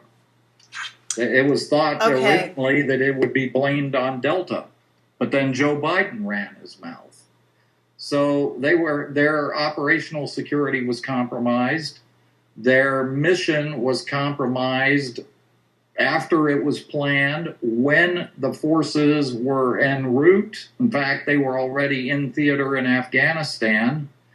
And at the last minute, these changes were made. And it's fortunate for us that there was someone in the Navy with the moral fortitude and male equipage to order up the EA-6B, or the mission might have been a complete bust. They could have been blown out of the sky by Pakistani air defense, potentially. Okay, so well, the SEALs felt, I think it's fair to say, betrayed by their commander-in-chief. And so you're positing that that's why they were taken out. I think they could have made the president look bad, not because they thought they got the wrong guy, but because he sabotaged the mission. And certainly in their view. He deprived them of a whole series of important assets that were specifically planned for, that were very expensive, that in some cases were unique. And they were taken out. This forced crash replanning, which is never good when you're executing an operation of this sort. Okay. I'm sorry to move you along here, and I appreciate that you have a great attention to detail, and you are making every effort to answer my question. We need to move off the subject, but I do want to just say what you've established here, though, in terms of you agree that, and you have intelligence that agrees that this SEAL team was eliminated. Absolutely. What we can't, or what I'm not getting in a really clear way, is whether your intelligence gave you specifics as to why they were taken out. So they were taken out, but we don't know why. And what you're telling me is you're kind of conjecturing or coming to a conclusion, a logical conclusion, I agree, that their mission was interfered with by the president, et cetera, therefore no one wanted them to talk about that aspect. But was that literally what your intelligence sources had told you, or did you never ask why they were taken out? What I was told was more the how than the why. I was told that operational procedures were violated in the mission that resulted in the loss of that portion of the Jedis that had participated in the attack on bin Laden's compound. That normally you never have that many of them together in one place. That orders were cut that brought them together in that way, that information regarding the route of the helicopter was leaked. They were set up to be killed. And it is my understanding that there have been consequences applied since to, by way of sending a message that this is known and not appreciated. And that's about all I feel safe in saying on that score. Okay. Let's just say they didn't take the matter lying down. Okay, that's interesting. All right. Well, I guess I don't know if you're aware of a recent ex-Navy SEAL that I interviewed by the name of Bill Wood originally, but now he's out under his original name, or his real name, Bill Brockbrader. Are you aware of him? I know of him, yes. But you didn't see the interview, I take it. I read the transcript. Oh, you did? Okay. Yes, I did. Okay, so it's just an interesting sort of synchronicity that we've got SEAL team stuff going on here, and so I think that bears keeping an eye on. There seems to be something in the wind as to why SEAL teams or members and so on may be a liability from the point of view of the powers that be at this time. Well, they do the wet work, as they call it. Wet referring to the spilling of blood, okay, for the government. In the case of Bill Wood, my personal jury is out, but I will tell you that I've talked to my contacts, and there is no SEAL Team 9.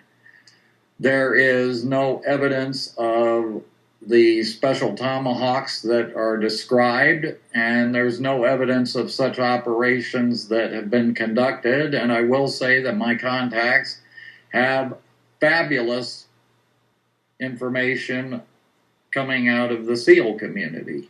Okay, well, you probably aren't aware that a recent piece of intelligence that came forward is that one of his trainers in BUDS, as they call it, has now come forward in the public and stated unequivocally that he did train him. Okay, no, I was not aware of that. The drown proofing thing I knew from some documentaries that I'd seen. I think it was called Making the Cut on TLC. I was familiar with the basic concept there, but his unwillingness to release his BUDS class number, that is unclassified according to my contacts, and he should have been willing to give you that right off the starting gate in order to establish his bona fides. Okay. Well, I don't suspicious. I appreciate that, but at this moment, actually, I didn't want to kind of go too far down that road. And thank you for at least giving your intel on the background there. Because I think people will find that interesting and valuable, at least as sort of more information to compare and contrast. But what I'd like to do now is look at the situation that you've got going here, because you are interacting with, as I said, two sides of the equation. One is a group of ETs who are intervening in human affairs to a substantial degree.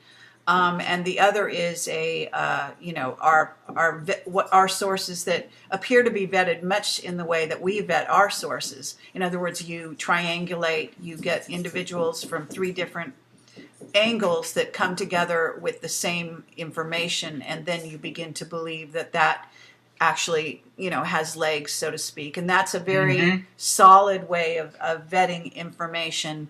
On top of it, you're an intuitive. I've had evidence of that for myself. I'm not sure if the audience has, but if you want to kind of give them any evidence in that regard, you're welcome to. So at this moment, we've actually been going longer than the 2 hours that normally we try to do one of these for, in terms of a one-on-one, and so you've been really under the gun here. Would you like to share any particular information beyond what we've covered here, that bits and pieces, things that you think we should be aware of? Yes, and I will have to go as long as you are willing to go, because I've got all the time in the world, and I love to talk about this stuff. I would say that people should be aware that the ETZDs have said that they are going to take apart the NWO. They are determined to extirpate it from the planet. They are going to seek to limit to the greatest extent possible any loss of human life. But they are going to make their presence felt. And as I indicated earlier in the show, they've already done that in a bunch of ways. And that's just the warm-up act. Things are going to start happening that the government simply will not be able to deny, will not be able to cover up, no matter what it does. There will be public demonstrations of things. They may not show you ships, but they will show you things happening that will absolutely boggle the mind. Things may get moved around, things may disappear. Okay, do you know anything? I think I've already asked you this off, off camera, so to speak, but did you know anything? Did your ET contacts give you any information about Elenin or YU55? Yes, they did. Not about Elenin. I didn't have the blog up at that stage of the game. But YU55, I was informed by my terrestrial contacts that we were going to launch an intercept operation, and somewhere in there, I think, is where the ETZDs got involved, because it was reported to me we basically kludged together an intercept weapon, an Atlas Centaur with a surplus Russian 3-megaton warhead on it and launched it. This brought the disinformation agents out on me. Something very strange happened. The warhead, I got a report, the warhead went off and everything, and it was the EMP was detected, the electromagnetic pulse was detected by 2 different radio observatories. All well and good. Next thing I know, one of my contacts is telling me the 3-megaton blast did nothing whatsoever to YU55, the asteroid. And then I get information that says that, and I may have this a little out of sequence, so bear with me, but through Russian channels, they were reporting that they were monitoring something that was coming from, they thought, the asteroid, and it sounded for all the world like cats, which is why in my blog I refer to them as cat people, and that's what the Russians were referring to them as. And I made a connection kind of intuitively, and also just because that particular set of memory cells kicked in, that the Egyptians had actually worshipped cats and mummified cats and things like that, and that the cat was very, very significant to the Egyptians. So my thought was that maybe the cat people had visited Egypt in ancient times, and that's how that got started. But I was specifically told by my terrestrial contacts that the asteroid made some radical course changes. At the time, it was headed in such a way that it would have hit the Pacific, would have caused a tremendous reverberating tsunami. And interestingly enough, UNESCO had exercised Pacific Wave 11 in process right in the strike window, and the planning on that started at least 3 years out, so they knew it was coming.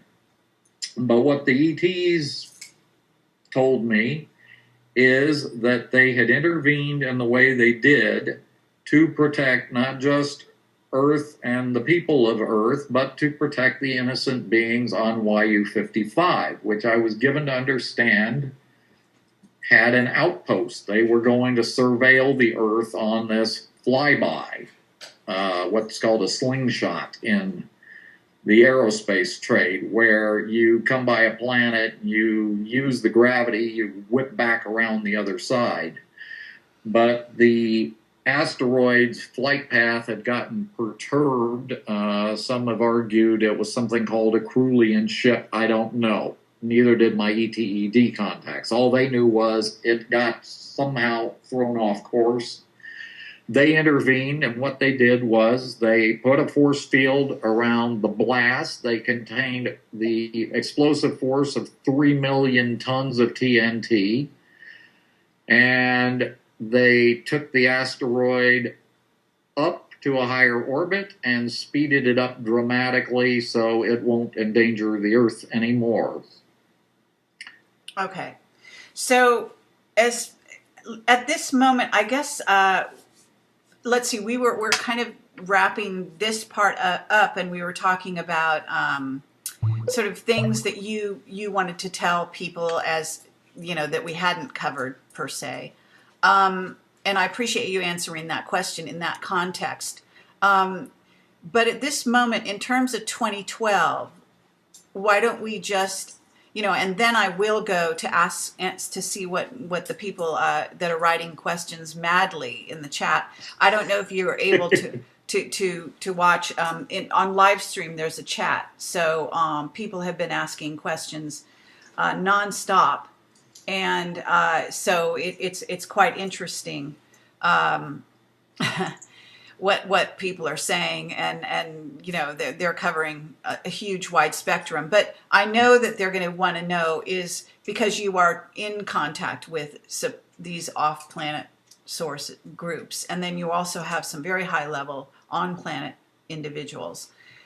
What I would like to know is, from both sides that what you cover, what have you gotten about this year, 2012, and even December 21st, 2012, if you want to get drilled down to that kind of detail, and maybe 2013 and anything in that regard?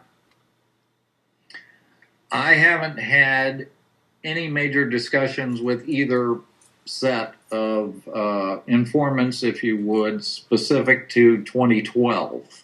The focus has been on dealing with a seemingly endless and ever-growing succession of crises, some of which forced the postponement of dealing with previous crises, because the resources at this stage of the game are, despite the off-planet help, severely limited. There are only so many things that can be done. So, you've got to keep a war from breaking out in the Persian Gulf. You've got to keep the radiation from Fukushima from killing everybody. You've got to deal with the San Onofre thing. You got to deal with, now you've got missiles in Venezuela in the hands of a nut job.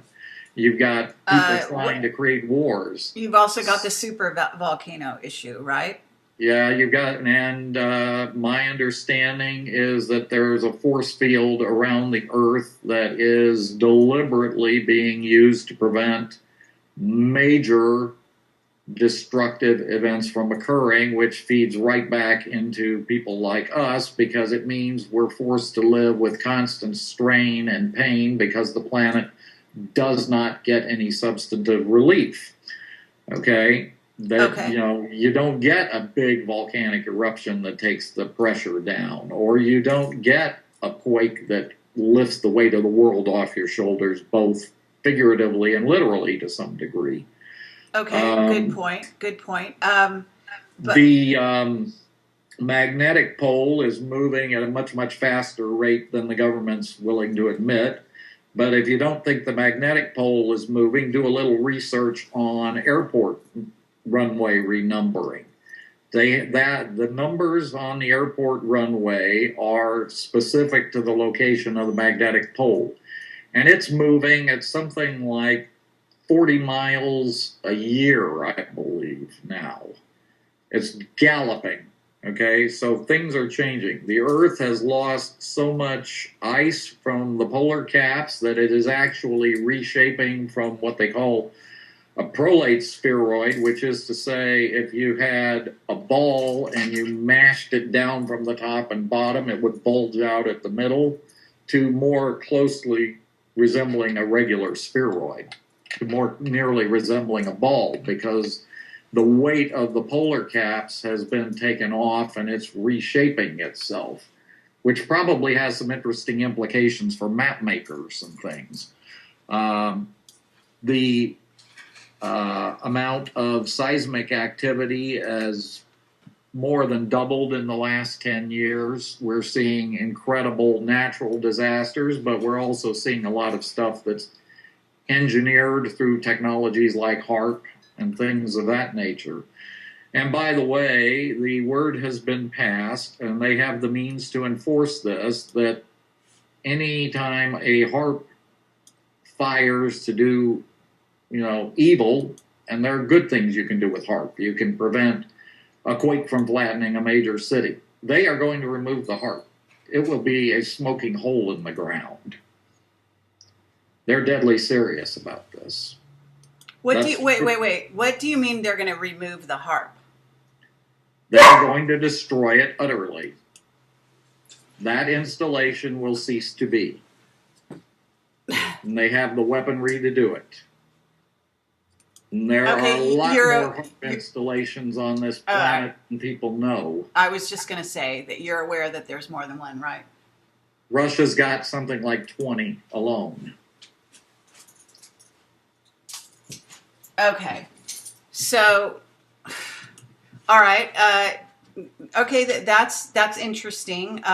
Anything else that this? I'm just a kind of a laundry list, and I appreciate you doing this in terms of what they are saying is going to kind of what they're trying to prevent. I guess would be more like it. Now, this group of ETs, they are at war, so they're also dealing with groups that have other plans, right? Right. Well, yes. For example, there are shoot-on-sight orders against the reptoids and the greys. Just last week, I think it was, I may be wrong on this, and I will doubtless hear about it from upstairs if I screw it up, but basically a incoming reptoid ship was dealt with. It was destroyed before it could get to Earth, and well, actually, one ship was leaving Earth and was destroyed almost as soon as it exited the atmosphere. Another one had come in through a Stargate and was destroyed right around by Saturn. Okay, so they're not allowing any reinfestations to occur. They're not allowing anybody to leave. They are going to kill all of them. Okay, now, I mean, just in terms of ET, well, exopolitics, whatever you want to call it, stating something of that nature, the way you are, is quite an aggressive statement. You know what I'm saying? Mm-hmm. Well, the characterization which I was given of the Greys is, quote, they are parasites, unquote. Okay, Right. and some of the ETEDs that I deal with have intimate knowledge of the whole way the Greys operate and the reptoids operate. We are talking about civilizations that have been around for tens of millions of years. We are talking about races which are, by any normal human standards, immortal.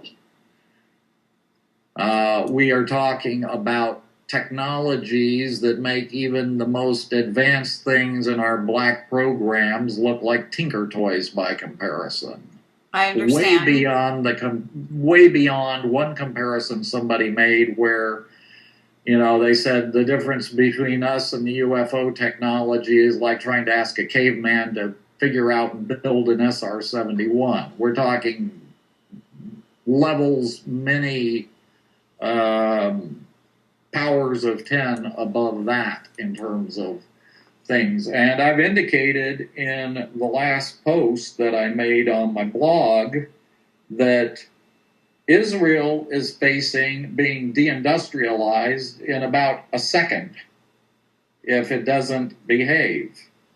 They have the ability to kill off Israel as a modern industrial society and destroying even the machine tools.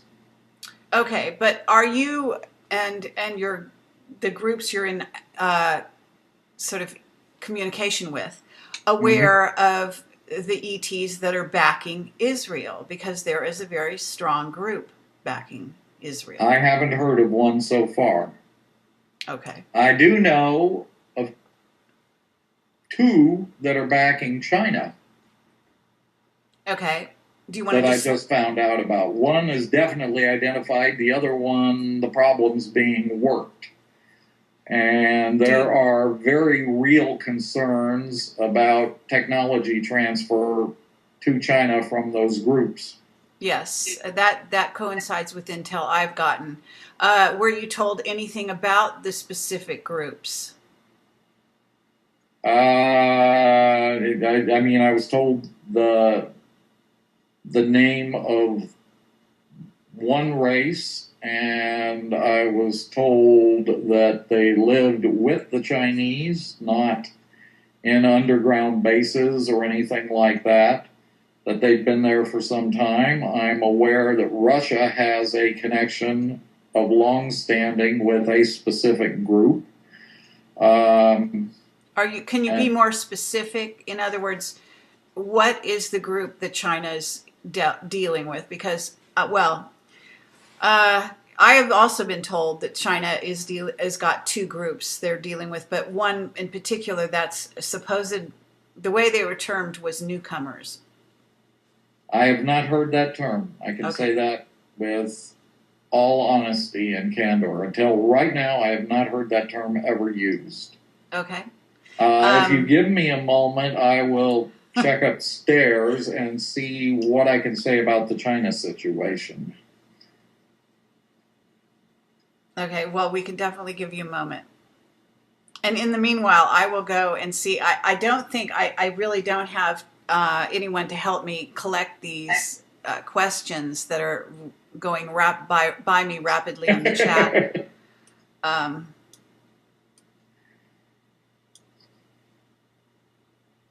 So I'm going to have to catch as catch can.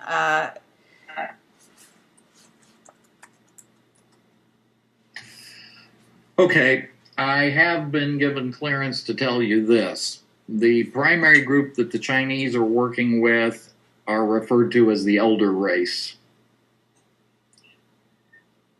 I don't have much detail beyond that. They're a very, very, very old race, and they have some incredible technology at their disposal, which may in turn relate to something one of my terrestrial contacts told me about a Chinese electronics type who got up at an international conference and made a statement to the effect that you have no comprehension at all of how advanced our electronics are these days, which was a very provocative statement to make.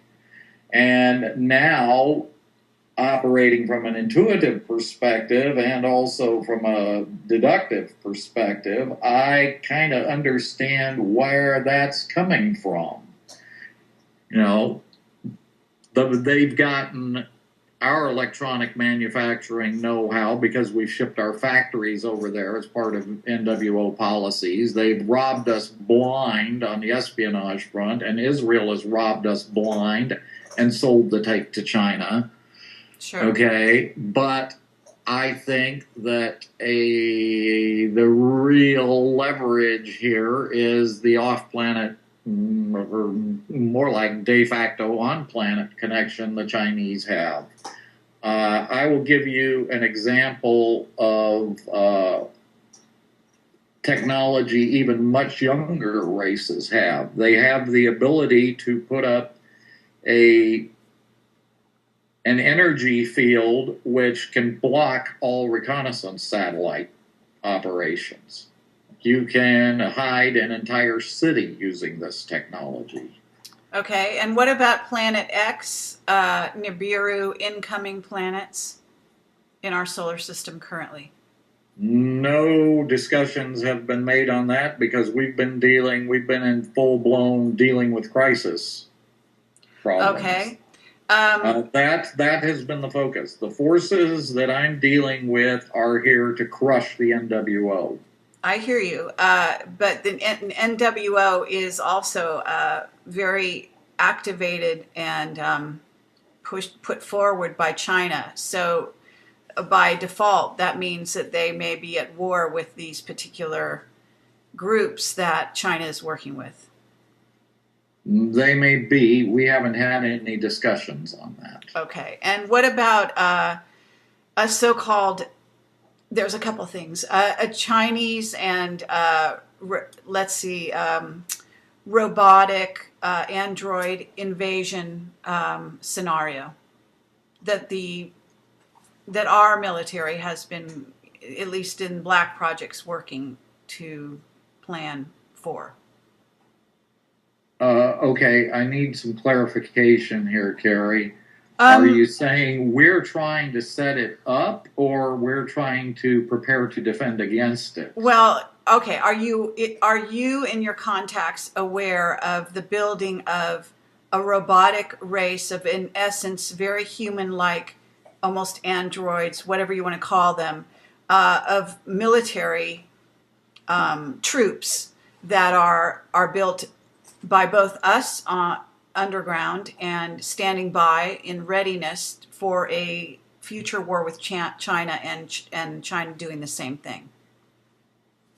I'm aware of the super soldier thing. I'm aware of some of that, but I am not specifically aware, nor has there been any discussion from the off-planet contingents regarding stockpiling of androids, or whatever you want to call them, for a war between us and China. Okay. But it's actually starts out between us and China, but ends up to be between our group of whatever you want to call them and off-planet groups of some kind. Okay, well, I haven't been exposed to any of this. Okay, that's fine. It's no problem. I can tell you that the groups that I deal with are in the process of killing off clone synthetic / robotoid facilities whenever and wherever found. Okay, and what is their relationship to Dulcie? I think Dulcie is going to make a wonderful museum display before they're through with it. They consider it a horror. And they want to show people that, what's been going on and things like that. And I proposed turning it into the equivalent of an ant farm, where you could get a look at it in section, and that was received with glee by Contingent 2. Okay, what about the notion? What about the notion that there is a U.S. Space Command that goes off planet and interstellar? Are you aware of that? Yes, and it will be the subject of future posts. I'm very much in the process of gathering information on it. I can confirm that it exists. There are other sources that have provided certain data that is also helpful. But I will be making heavy use of my off-planet contacts to get a lot of material that would be otherwise completely unobtainable. It is much blacker than, say, Area 51. Right. I can kind of quote Ben Rich, who died a while back, but he said at a conference shortly before his death from cancer, anything you can imagine doing, we've done already. And that should give the listeners some sense of just how advanced our technology is. But our technology against even the youngest off-planet race is risible. It's a joke. I'm sorry. What was that word that you use? Is what? Risible, laughable. Our technology is a joke. Okay. Compared to what they have. I understand. Yes, of course. Okay. I'm going to start asking you questions that I'm finding in the chat. So bear with me, because they'll jump all over the map. But I actually have to ask you one or two others. I'm sorry, because I have a huge fount of knowledge, as you can appreciate from all the whistleblower testimony I've been getting for the past over 6 years. And so it's a lot of fun to kind of compare notes with somebody who, even though we're in a live setting here, which I certainly don't mind, just to see what it is you think you know, what it is you know, and what it is you've been told, and what it is you've heard nothing about. It's just always very interesting to get those, all that information sort of, and that's actually my way of vetting you, if you will, and your sources to some degree. So what have you been told about Phobos? Phobos. Let me think.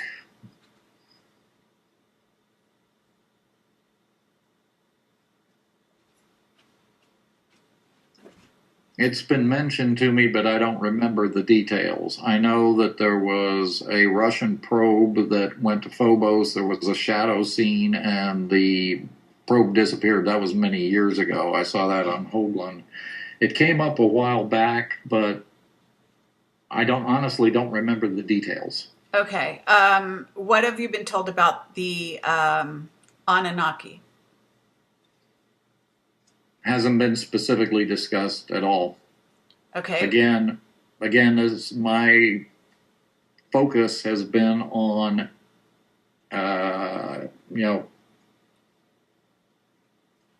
dismantling the NWO and keeping war from breaking out. That is the focus of the groups I've been working with. Okay. And what have you been told about Obama's relationship to the military?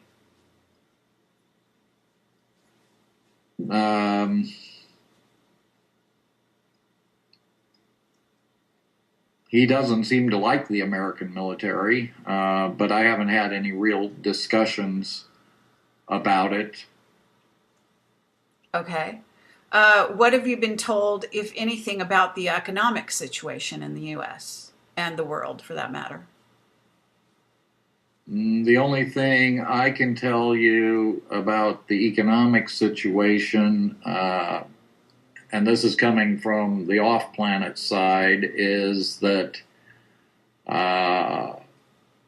with the departure of at least some of the international banksters, and there's a lot of mopping up and whatnot going on, and you've got a lot of clones and whatnot floating around in this equation, that the opinion of the universities of evolution varies between they think the economic system is salvageable to they think it isn't. It is a real Gordian knot, but you'd have to project the Gordian knot into several hyperdimensions. It's that bad, it's that complicated, and it's got booby traps galore through it. Okay, what have you been told? You say they want to get rid of the New World Order, right? Yes. Have they told you, what have they told you about the Rothschilds and the Rockefellers? Nothing specific. I know about the Rothschilds and the Rockefellers through my own research and things that other people have told me and things like that. Okay. But I have had no discussions with the off-planet contingent on Rothschilds and Rockefellers other than the removal of the international banksters, which automatically subsumes both groups. Okay, when you say removal, are you talking about, is this where, because I know at one point in your blog you were talking about banksters, I thought you meant in the U.S., disappearing and going off planet. They were talking about the international banking oligarchy, the families, for example, that own the privately held Federal Reserve, the black nobility, the Queen of England, who apparently has some stupendous sums of money squirreled away, and yet the British have to finance her every year. All that kind of thing. The central banks that run the world, if you would. Okay, but you have said that I believe your sources, and I believe this is your off-world sources, have said that some of these families are in the process of going off planet or being taken off planet. Is that correct? Yes. Unfortunately, it was discovered that they got a lot of clones, and apparently that wasn't planned for, that beings were found where they should have been found and taken, and it was later discovered they didn't get the right ones. I guess adjustments have been made, but I have gotten very little information on that side of things because, as I say, an imminent war trumps that. Do the banksters, which many people use uh, short for banker gangsters. So the international banksters, who are the ones responsible for the endless cycles of war and boom and bust, who define the fate of countries, who are political kingmakers and everything. It's been said that one day of war is better than a year of peace in terms of the money they make.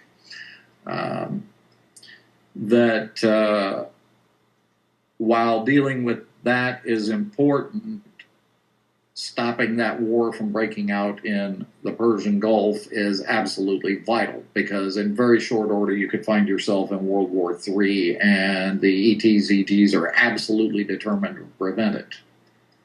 And what they did with the gunboats, for example, or the suicide boats, is an example of their willingness to intervene directly to stop it. And that is a tiny, tiny, tiny fraction of what they're capable of doing.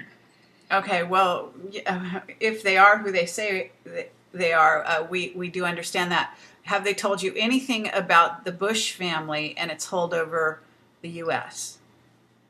They have not. Okay. Have they said anything about the revaluing of the Iraqi dinar? They have not. Have they said anything about, and this goes for both of your sources when I ask you these questions, all right? Okay. Have they said anything about impending solar activity? No. No. No. Again, very, very task focused. Okay, so, and this is since, well, I know November, you were saying November, but really when I think you started publishing actively was January, right? I'd say that's about right. Yeah. Because I went back into the wet, learning how to do a few things, but yeah. Okay, because I tried to go back into your blog, and I believe that it didn't take me back much farther than that, as far as this kind of information, because you didn't, when you first came out the gate, you weren't really going in this direction. Let's see. So since January, your focus has been, and they have been sort of communicating with you, again, so people understand, because of your unique position and your background with respect to the defense industry, your understanding of the, above top secret and secret intelligence, that whole arena. In other words, you can talk the talk. I can, yes. And you understand sort of the logistics in terms of nuts and bolts and world situations. But it doesn't sound like you've had, discussions about future events in any large degree. Is that because you really have only been focusing on the ground?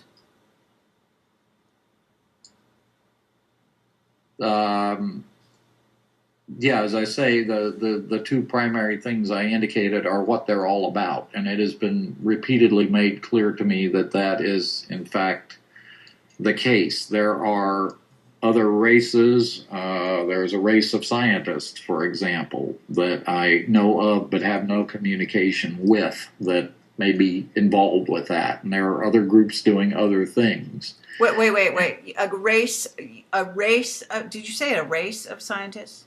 That is exactly what I said. And they are involved with what? Well, they do scientific pursuits. Okay, you mean a race of beings that are sort of scientists? They're a race of scientists. That is what they're all about. There are other races. And these are off-worlders, or are they on Earth? No, these are off-worlders. For example, in my last post I put out, they were talking about problems, if you may recall, where certain actions were carried out by the off-planet contingent, certain military operations, strikes were executed and whatnot, but we weren't seeing them manifest on this plane. And it gets into things like timelines, it gets into dimensional shifts, it gets into fluxes in energy fields and whatnot. Okay, and different so perceptions of time. So they okay, were brought in to consult, for example, with the two contingents that I deal with. And the upshot was a very successful joint operation that I described earlier in the program, where, for example, the gunboats disappeared. That was contingents 1 and 2 of the off-planet forces. They finally got it sorted out. So that they were able to conduct effective operations. But Contingent 2 was having major problems where it was reporting to me that X, Y, and Z have been done, and I would check with my contacts, and it's like, no, the subs are still there, or no, this other thing hasn't happened yet, and we were both going nuts, and by both I mean the terrestrial side and the off-planet side. Everybody was trying to do everything right. The results weren't occurring, and it's like, we're going, you said you're doing it, we're not seeing it. They're going, we don't understand why it isn't happening. You can bet we're going to get to the bottom of it, and that is why this scientific race was brought in to consult in order to sort out this super hairy, how in the heck do you fight from several dimensions up and make it, do what you want it to do when it expresses in third plane reality or sure. normal Earth reality. So have you been told about in anything to do with the timelines then? Most of the timeline discussions I haven't been with them, but with someone who has a family connection to Group 1. And this person has the ability to operate interdimensionally and has been way up above the dimensional level on which contingents 1 and 2 operate, and has described things that frankly made my head explode. Because you've got all kinds of crossed up timelines, you've got timelines that reproduce each other, you've got dark forces intervening on timelines, you've got events being taken back in time. And what about the military manipulating timelines? I've heard a little bit about that over and above what, for example, I've read on your site by Mr. Burish, for example. It has been privately confirmed to me that, the looking glass technology that was described on your site is real. So, and some basic information has been supplied on that, but nothing's been gone into depth regarding Have they told that. you? They told you the outcome of the Obama presidency? They have not. Okay. Okay. Somebody is asking about chemtrails. Have they told you? I mean, chemtrails do relate to HAARP. So in a sense, you did address that, at least in a left-handed sort of way. Do you want to address the chemtrails more directly? Well, chemtrails operate on a multitude of levels, and this will probably come as a shock to your audience, but I have been given to understand that they originate. It's not just that they're flying, coming out of exhaust nozzles on aircraft flying back and forth, but that the problem is a higher dimensional problem, and the ultimate source of them is up at the levels where the contingents operate and is being dealt with. There's a facility that has been identified. There was some confusion as to which facility was being talked about and where, but that's been sorted out, and the situation should get markedly better. Now, the sum total of what I've seen about the chemtrails is as follows. Artificial replacement of the ozone layer, making the ionosphere reflective for purposes of secure communications, for conducting earth tomography, for conducting strikes using HAARP. There is the levels of chemicals in there, like barium compounds and whatnot, is such that it's highly toxic. It's 100 times over the EPA levels. There's definitely a biological warfare component to the chemtrails. People who've encountered something that looked like spider silk have gone to the hospital desperately ill. It particularly targets those with little or compromised respiratory function, the young and the old, or anybody with a respiratory illness. In the case of the spider silk, they found human blood sera and 20 known pathogens. So it's out and out biological warfare. Okay, I understand. I mean, but what I want from you, I do appreciate that, and that's accurate in my view. But what I wanted more from you was, in other words, the purpose behind the chemtrails, above and beyond the fact that they are biowarfare. In other words, what is the purpose of the biowarfare?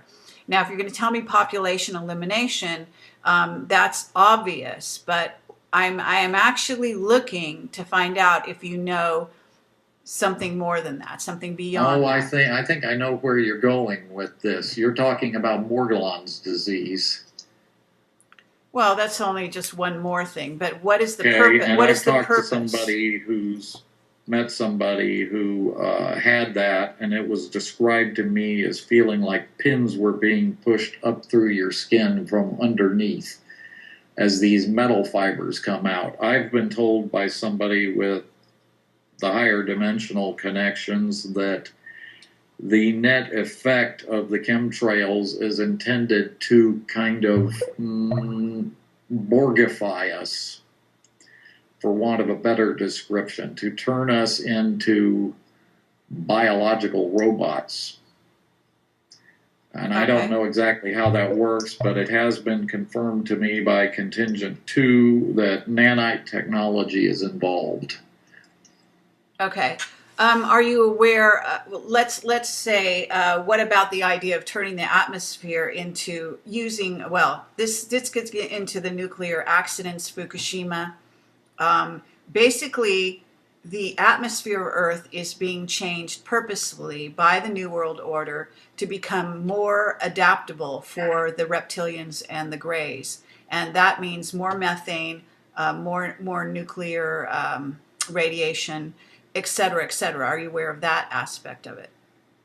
I've seen that argument, yes. But you haven't heard that from the groups? We haven't talked about it specifically, no. But that overall pattern has been noted for some time and has been reported in a number of places, to include the Matrix books put out by Valdemar Valerian of Leading Edge Research. Which are quite accurate. I believe Michael Topper had some things to say about it as well.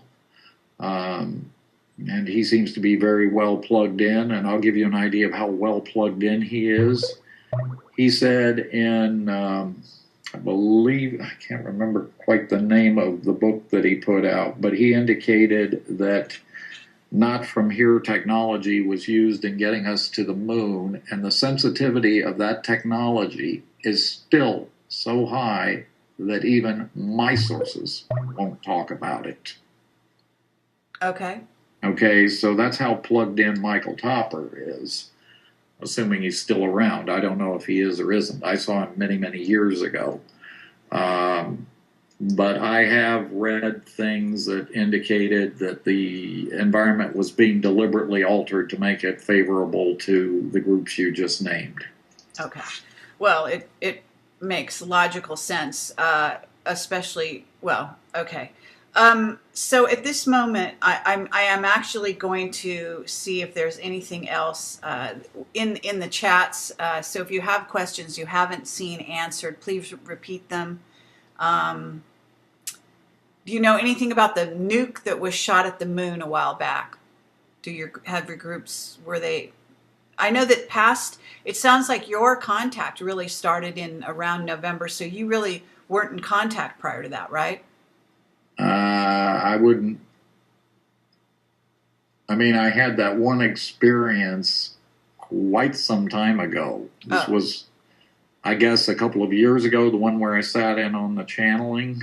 right. But did your sort of But in terms of real contact, I'd say late last year.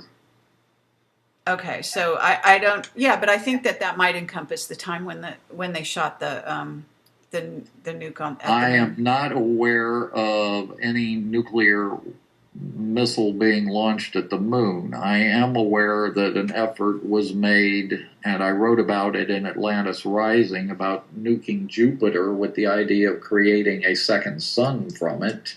Well, that is actually from Bariska. Now, where did you get that information? I got some information on it as part of the material that I got from my editor and publisher, Doug Kenyon, as a possible um, article. And then I went and looked at a bunch of things, including some stuff that Bill Cooper had said on the subject. I looked at the constitution of the atmosphere of Jupiter. I looked at what, for example, some of the secret societies on Earth were talking about would happen, what they expected to see, and I started putting the pieces together on my own. This Okay. was before I had the kind of contacts I have now. Okay. Let's see. I think someone's asking. There's some metal boxes showing up on the coast. I don't know if you've heard about that. I have. Have your off-worlders or even your ground people, ground crew, whatever contacts told you anything in this regard? Yes, initially there was some speculation that they were tied to stargates to get people off the planet out of areas that were going to be hit by devastating tsunamis, like the one, for example, that hit Indonesia. The latest thinking seems to be that, and this is with ET input, that they are from some as yet unknown off-planet group that is conducting some sort of specialized research of the ocean with a view toward possibly taking over, coming to live here on the planet. I have read that. So they're dropping their suitcases down in advance. Just kidding. They're sensor packages, as I understand it. Okay. And Have you been told that my there's any additional. radiation? Is there any radiation escaping from those humming boxes? Have you been told that? No, I have not. I understand the government's been picking them up and hauling them off with Blackhawks, and I have read some reports which indicate that it doesn't do them much good because they put them in the storage room or whatever, and poof, they're gone when they come back the next time. So, poof, they're gone is something I'm very familiar with because that is what has happened at Area 51 and Wright-Patterson and places like that. It's a very well established capability that the off-planet contingents have. I guess they just reach down through the dimensions and, normal obstacles just aren't there and they just take it in some manner. But I only recently became aware of those boxes, like a week ago. Okay. Let's see. Do you know anything about artificial intelligence? Do they talk about that? A little bit. My understanding is that ET genetic material is incorporated in some of our systems. We are definitely using ET-derived thought-controlled systems in some of our Black Project craft. I have talked to David Adair, and he described direct neural interface kind of thing that he saw on it was attached to a nuclear fusion containment drive that came out of some unknown craft. He described encountering it at Area 51, later testified at the closed door hearings, well, not hearings so much, but briefings for certain Congress people. And he met a guy who could accurately describe the markings on the fusion containment engine. Okay, when did you talk to David Adair? I'd say circa 1990 at the Granada Forum. He came in and talked, and then I got to talk to him privately afterwards. Okay, but not recently. Not recently, no. Okay. Let me see. What have they told you about the Dracos? The Dracos are on the hit list. I understand that, but have they told you anything? And the Greys are the principal enemies of the contingents that I deal with. Uh-huh. That their mission is to kill the NWO and rid the Earth of the aforementioned three. Okay. Do they tell you that there are any positive reptilian races? I have been told that, yes. That was a surprise to me because the only ones I knew of were negative. But I was just told yesterday, in fact, that there's at least one. I don't know how many there are, but there's at least one reptilian race that is positive in its general orientation. Okay. And have they told you, what have they told you about what are called the Albus and or known as the crypto humans, crypto terrestrials? Have you heard any of those terms? I have not. What about the so-called royalty that seems to be running the Greys? Nothing from the ETs, EDs. My understanding is they're subservient to the reptilians. They're the masters. The Greys are biobots, essentially. But that's not from the ETs themselves. That's from all the research I've done. Right. Are you aware of there's many different races of Greys? Some are biobots, and as you call them, some are not.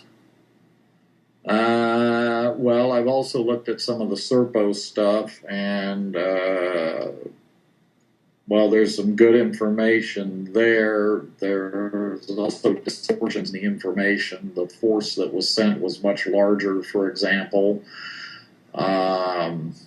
Many tons of equipment rather than the small amounts described and things like that. But it was confirmed to me that what was described on the Project Serpo site was basically accurate in that there was such a project, and we did send a team and it was armed and things like that. Okay. What have they told you about the genetic makeup of the Illuminati? They haven't told me anything, but I've read that it is considerably different, and that is why there is such an unremitting emphasis on bloodlines and so much intermarriage among the black nobility and things like that. And I've seen the lists of the various families that feature in this whole thing, and that's why it's such a big deal when a royal marries a commoner. It's considered a dilution. I've read what you have over on your site on Svali, for example.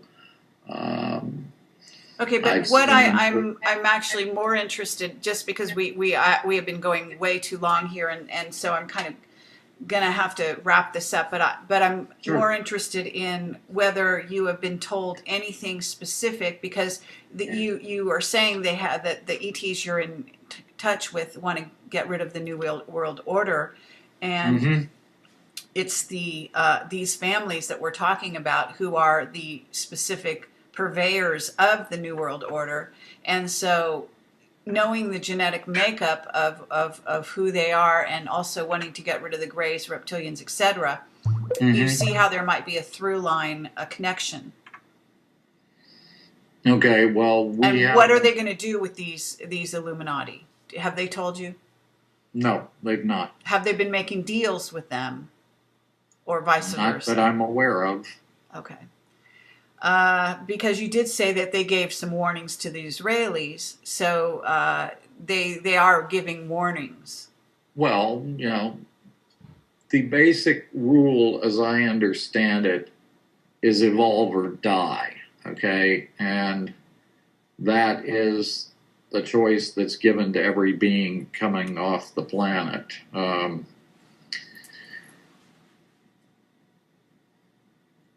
The groups that I work with do not want to kill humans, especially given some of the numbers I've seen lately on what the actual fraction of humans is.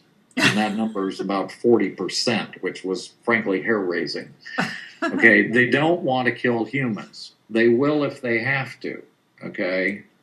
But they don't want to. So they prefer to avert human loss by issuing warnings and getting people to modify their behavior when and where possible. So if a warning will stop the loss of, say, a boomer, then they will issue a warning. Sometimes they'll issue several. But if you don't listen, then the hammer comes down. And in the case of the Israelis, because of the difference in population size and whatnot, the loss of that crew translates to our losing nearly 1,000 people because of the difference in the population size, the ratio. I understand. Okay? What it about has a huge impact on a nation. Sure. Okay, what have they told you about the Vatican and their role in the New World Order? I have been told they're going to have to deal with the Vatican. I have long been aware of what the Vatican does and is up to, and actually I was born and raised Catholic too.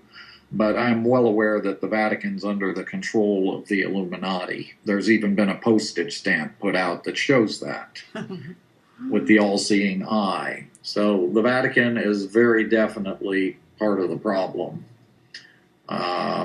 There's that book on the Holy Trinity that deals with the relationship between the Vatican, the CIA, and the KGB. And I have seen on a documentary hosted by Patrick McNee of on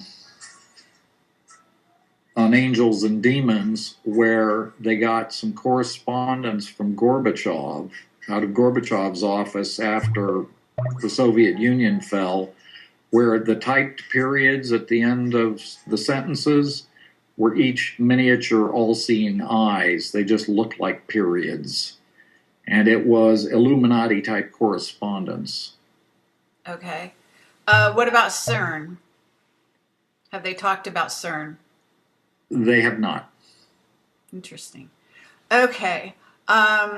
At this point, I think that we should wrap this up. I've been throwing questions at you right and left for quite some time. I appreciate that you're very patient and willing to talk for a long time. But I'll talk to you all night.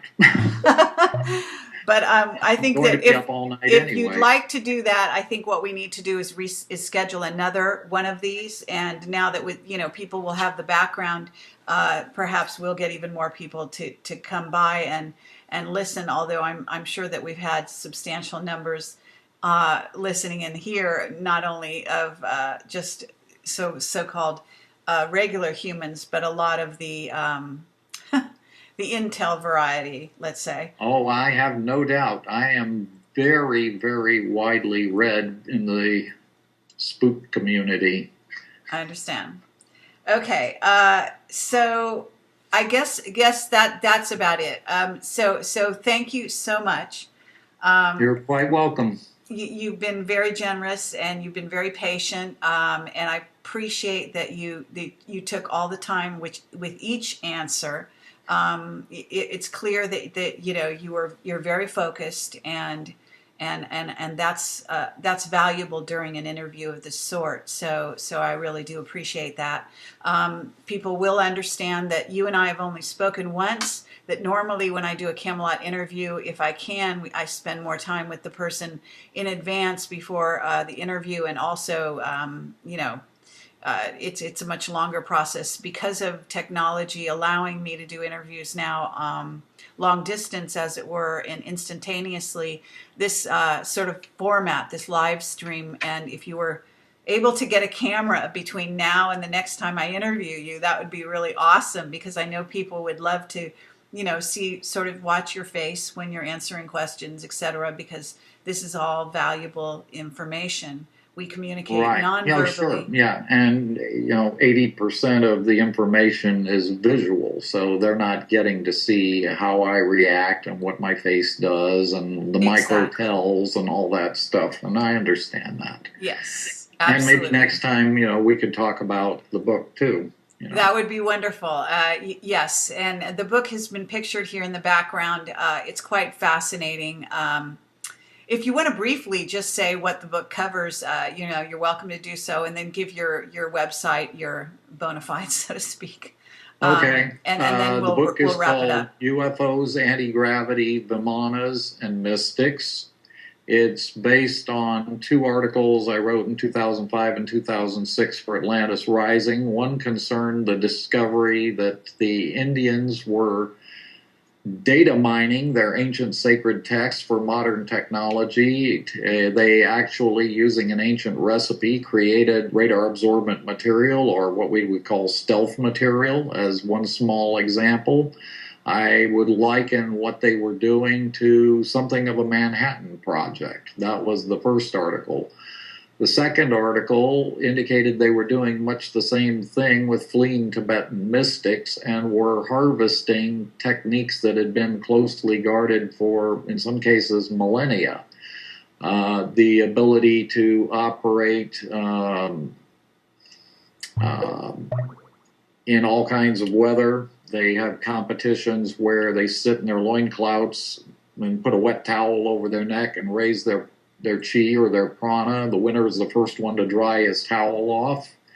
By doing that, that has direct implications for winter operations. They have the ability to go into a focused state and march at rates that even fast-marching infantry can only begin to envy. There are descriptions in there of how acoustic levitation of heavy objects is accomplished, that kind of thing. And then when I was putting the ebook together, I came across some information which sort of tied it all together for me, which indicated that if they combined those things with a couple of other things, that the India would gain a whole new capability. And India has actually changed its strategy against Pakistan. India has been very slow to mobilize in the past. So if you use these technologies and these ancient techniques, what you can do is you can actually operate modern military forces without a lot of the heavy equipment and things like that. You can become light and fast and what they call agile, mobile, and hostile in some of the most forbidding terrain in the world, the perennially fought over Kashmir region. So there's that, and there's a bombshell revelation about Indian nuclear capability in there, but I wouldn't want to spoil the fun. Okay. And the website, the actual address is a little different, but if you type www.john, John, Kettler, Kettler.com, it'll take you to my webpage. And I think you'll find lots and lots and lots of fascinating material there. Okay, and I want to say that we are requesting donations. They're not required for this interview. However, in order to continue, for Camelot to continue, we need to get donations whenever we do a live event. So if you would be so kind and even, donate even small amounts, if that's all you can afford, we do appreciate it. It helps me stay alive, and Tommy as well. And we are trying to do many things with Camelot, and some of which we've sort of been stalled on. So if you can contribute, we would appreciate that. I do want to say that you can also contribute to this interview by buying John Kettler's book, and it is available on your website. Is that correct, John? It is, yes. Okay, and it is we an will ebook. have anybody who buys from my website. It's also up on Kindle and Smashwords too, if people have platforms that are more amenable to that. But anybody who buys the book from my site will also get the audiobook and EPUB version when we get those straightened out. So it's sort of a premium package deal there. Okay, now someone in the chat is asking over and over again, do you have something to say about a disclosure timeline? These are people that are very interested in the government telling you the truth about anything. And why they think they would ever do that, I don't know. But what do you have to say about a disclosure timeline, if anything?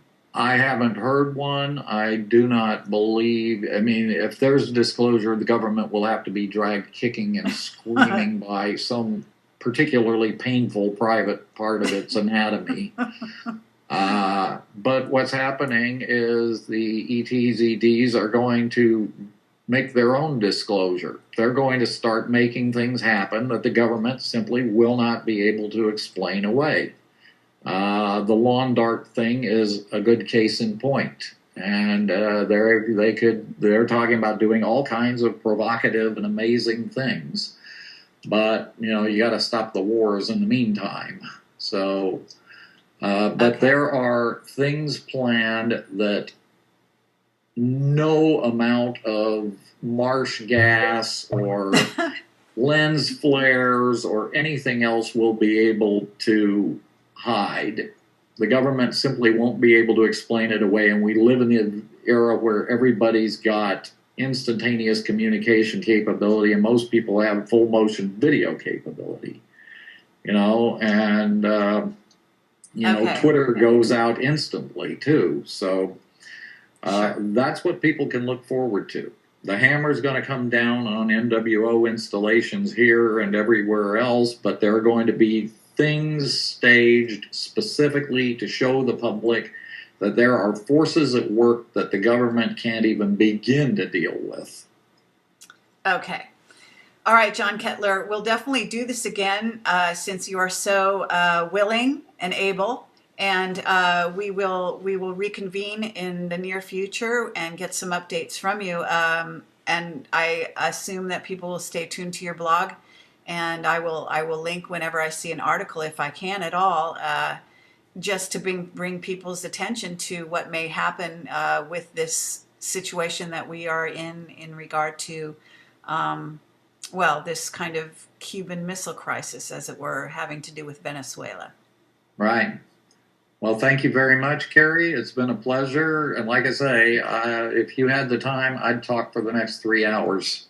Okay, well, I'm sure people would like to kill me for not allowing that, but I would ask you, because what happens is this goes over a live stream, and then I download it and re-upload it to YouTube.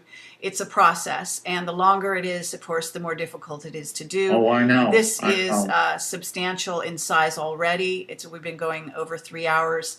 And that is more than enough for people to sit one sitting through. So we will, as I said, I'm happy to do this again with you next week. If you want to come back, we can schedule a day and a time, and let's do it. I would love to do that. I'd be happy to do it. And I fully expect by next week I'll have all kinds of astounding things to report. Okay, sounds good. All right, thank you so much. All right. Good night. Good night, everybody.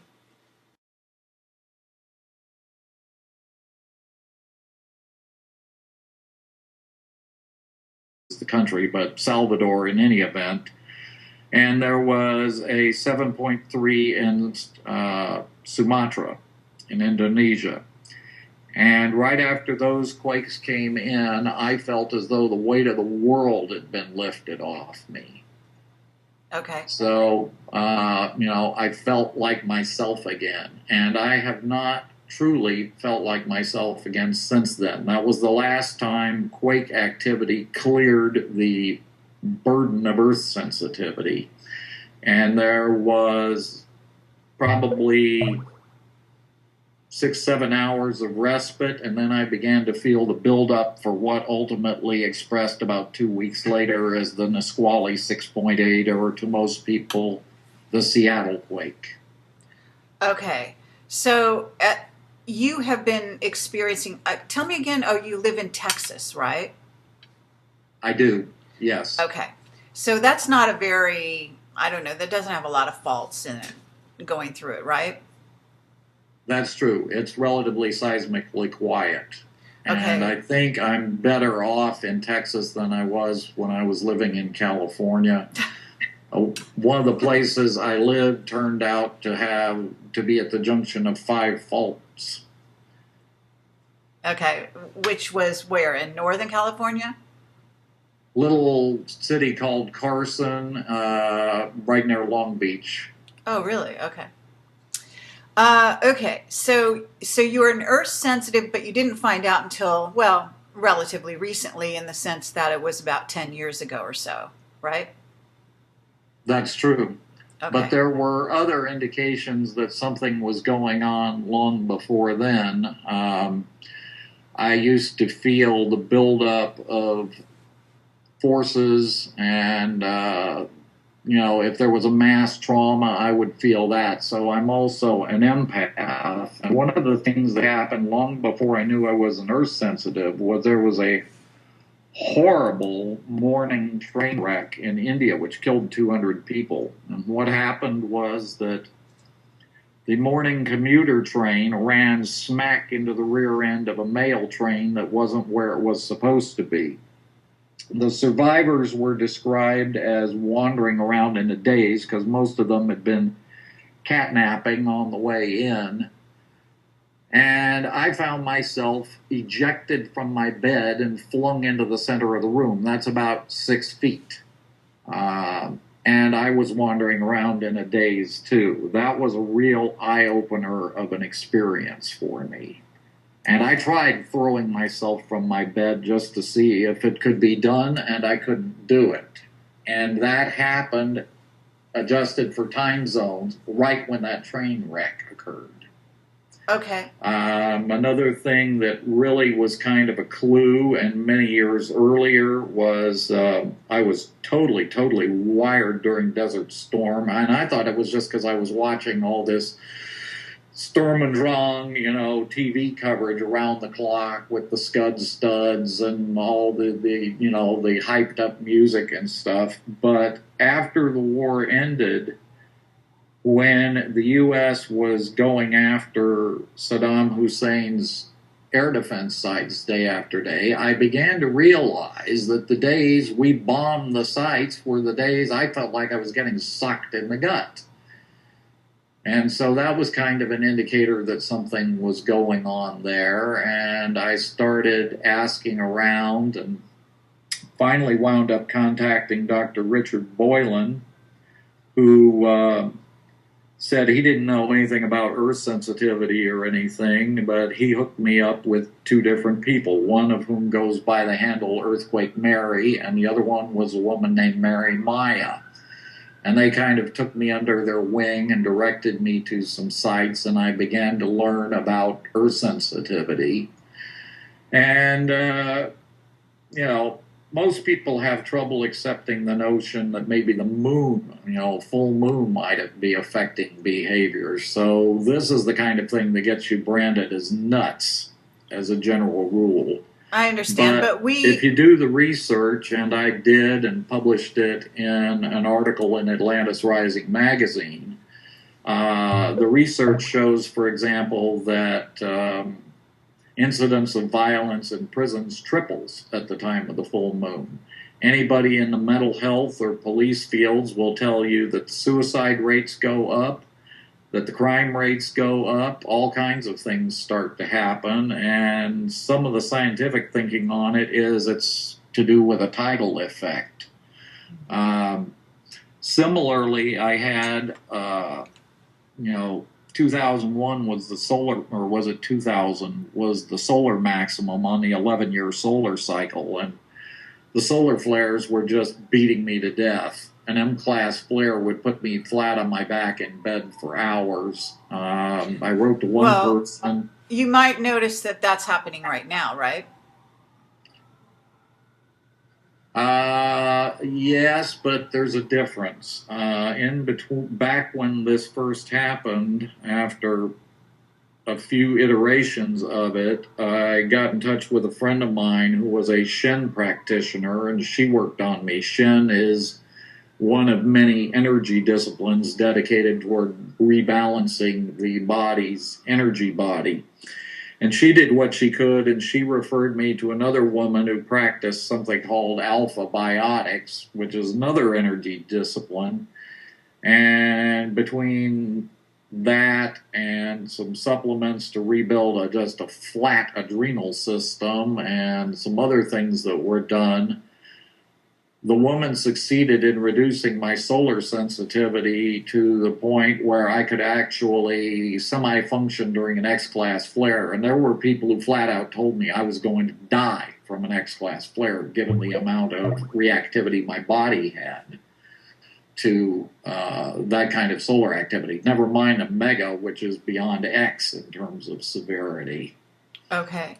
Now, on top of everything else, you are, sort of an intuitive, whatever you want to call that.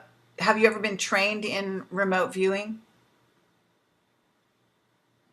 I understand the theory of remote viewing, but I've never been trained in it. The training that I've had in psychic functioning was that I went through both the Silva Mind Control basic and graduate programs.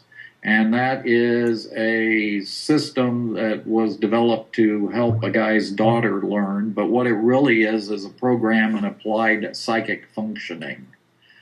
But I've always been highly intuitive. I was the kid who, when given the math problem, got the right answer but skipped a whole bunch of steps.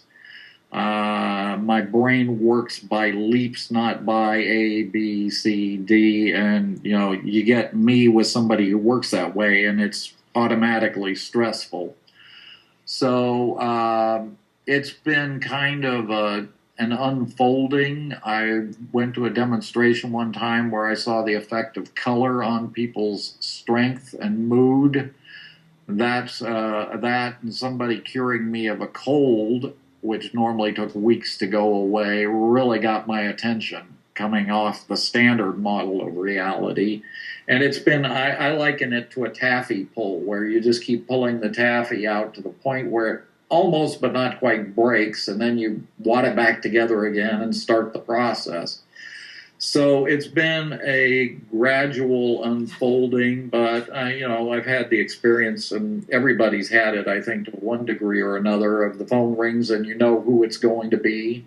Telephone telepathy. Sure. A while back, it was conversations that started occurring with someone that I really cared about. It's well established in the literature that twins have a special connection, that mothers and girlfriends and wives know when something bad has happened to a loved one. They even portray it in the movies, the woman who wakes up shrieking in terror because she knows that her guy on the other side of the world has been killed, and things like that. So I'm earth sensitive, sun sensitive, moon sensitive, and an empath. So It's a lovely, lovely time to be on the planet. But those of us who are sensitives and empaths typically experience, before a destructive event or mass social upheaval, a lot of sadness that is not our own. Very, very well said. Okay. But at this point, what I'd like to do is kind of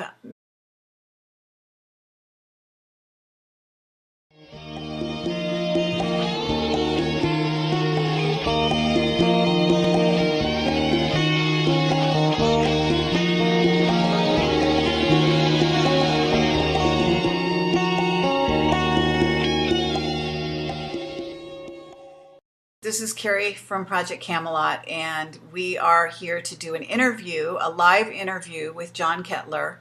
And I'm afraid there won't be much video going on here.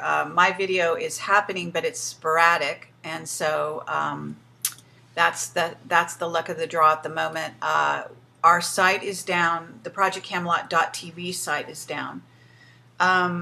So that's just live, and we'll go from here. So, John, I became interested in interviewing you because I saw that you had some very interesting intel on your site that no one else seemed to have. And that was for a couple of different things going on, but one of the things was the submarine that was supposedly going to be involved in a false flag somewhere near San Onofre, or involving the San Onofre nuclear power plant. So if you can address that, and as well as all the other sort of articles that have recently been on your site. And I also want to talk about, I think we'll drill down into some of the evidence that came towards you during the time when SEAL Team 6 was out there supposedly killing Osama bin Laden. And I understand that your information is such that you believe that's actually true. I do not, so we will have an interesting discussion on that level. But I understand, basically for the listener, you have not only intelligence or intelligent sources, so to speak, off-world, but also on-world. So the fact that you're kind of in the middle of those two streams of information is putting you in a very interesting position. And from what I understand, some of the agencies are interested in that part as well. So why don't you tell us about yourself, first of all, give a bit of a bio, and then we'll drill down into some of the current events that you've been reporting.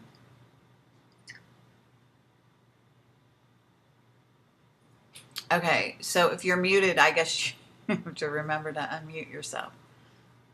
All right, my switchology problems. I am the son of a defense engineer who spent 40 years in military aerospace, primarily working on cutting-edge defense programs, radar countermeasures, radar design, lasers, infrared countermeasures, all kinds of exotic stuff for regular defense industry and also for some of the intelligence community. He sent people into combat with gear that he himself designed and engineered and things like that. So I grew up in a house full of books on military history, weapon technology, espionage, covert operations, and things like that. And tried to get into the military myself, service academies, but my eyesight was too bad.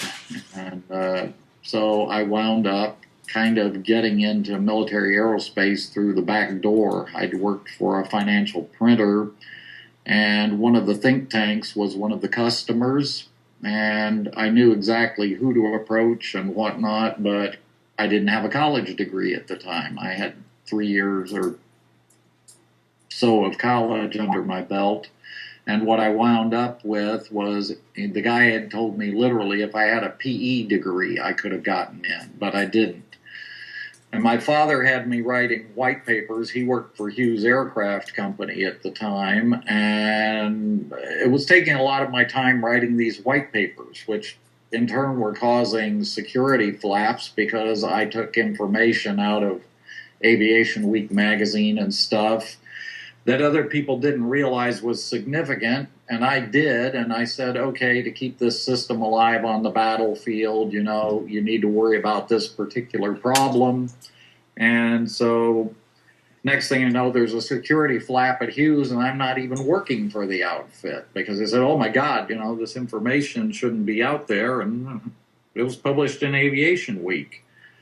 So we looked at what that said that half the guys in units like his were going to be casualties if the balloon never went up and the Russians came across the frontier.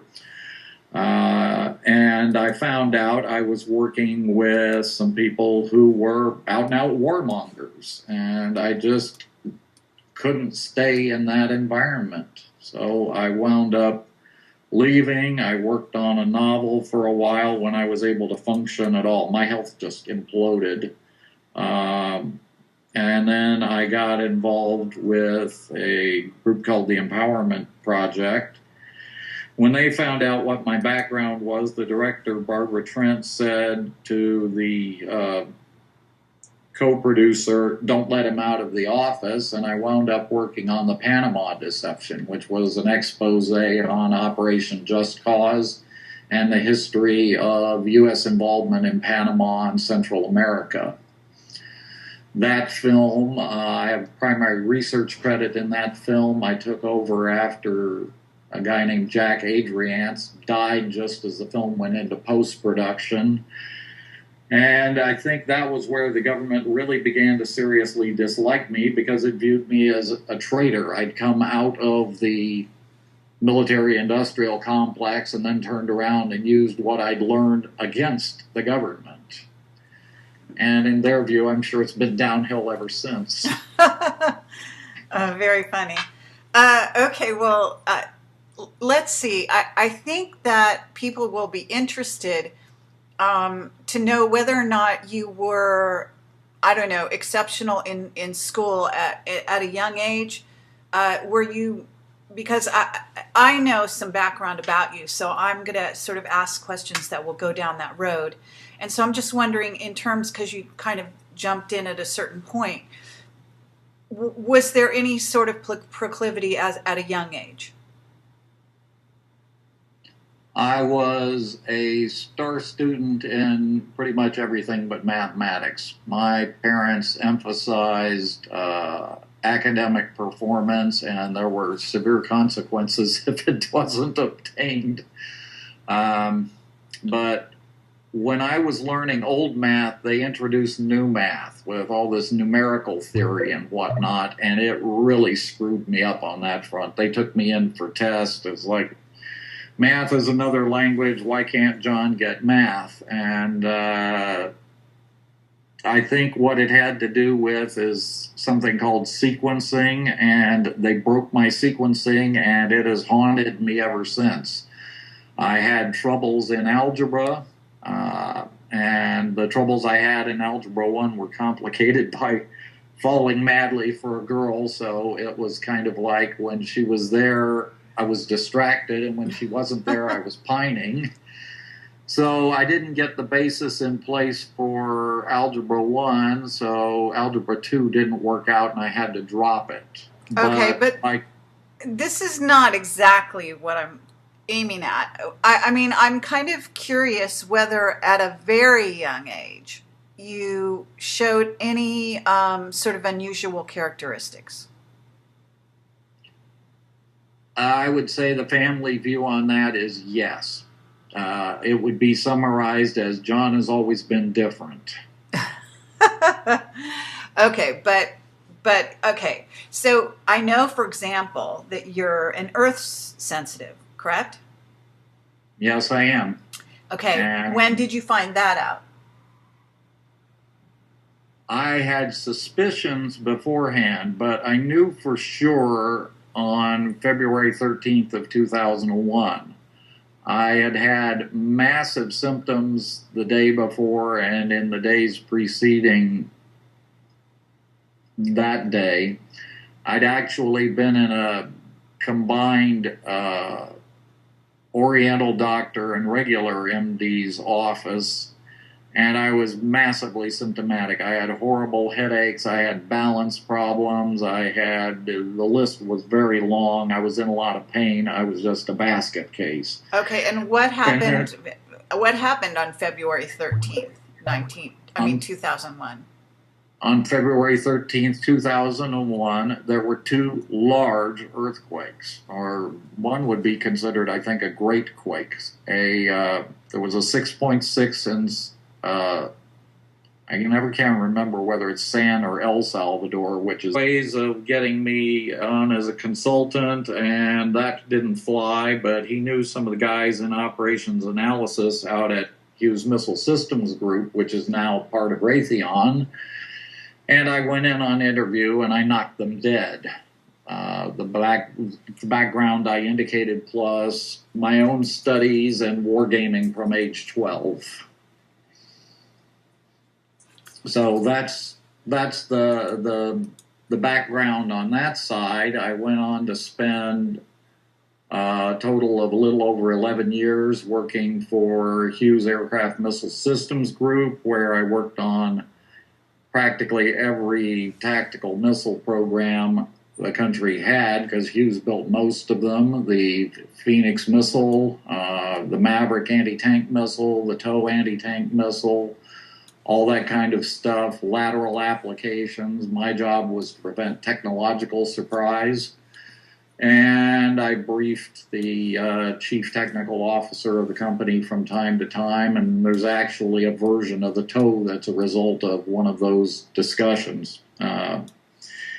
And then I went on, I interviewed with Northrop, and ultimately wound up at Rockwell, where I was supposed to do Soviet strategic threat analysis, and wound up instead on operational readiness and supportability for our entry in the fighter program that ultimately produced the F-22.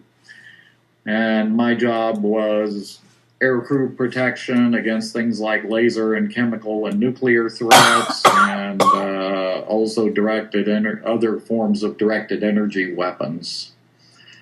And I wound up leaving military aerospace in June 20th of '89 because it was tearing me up. The stress was tremendous. But the last program I worked on was the National Aerospace Plane, which was a single-stage-to-orbit hydrogen-powered craft.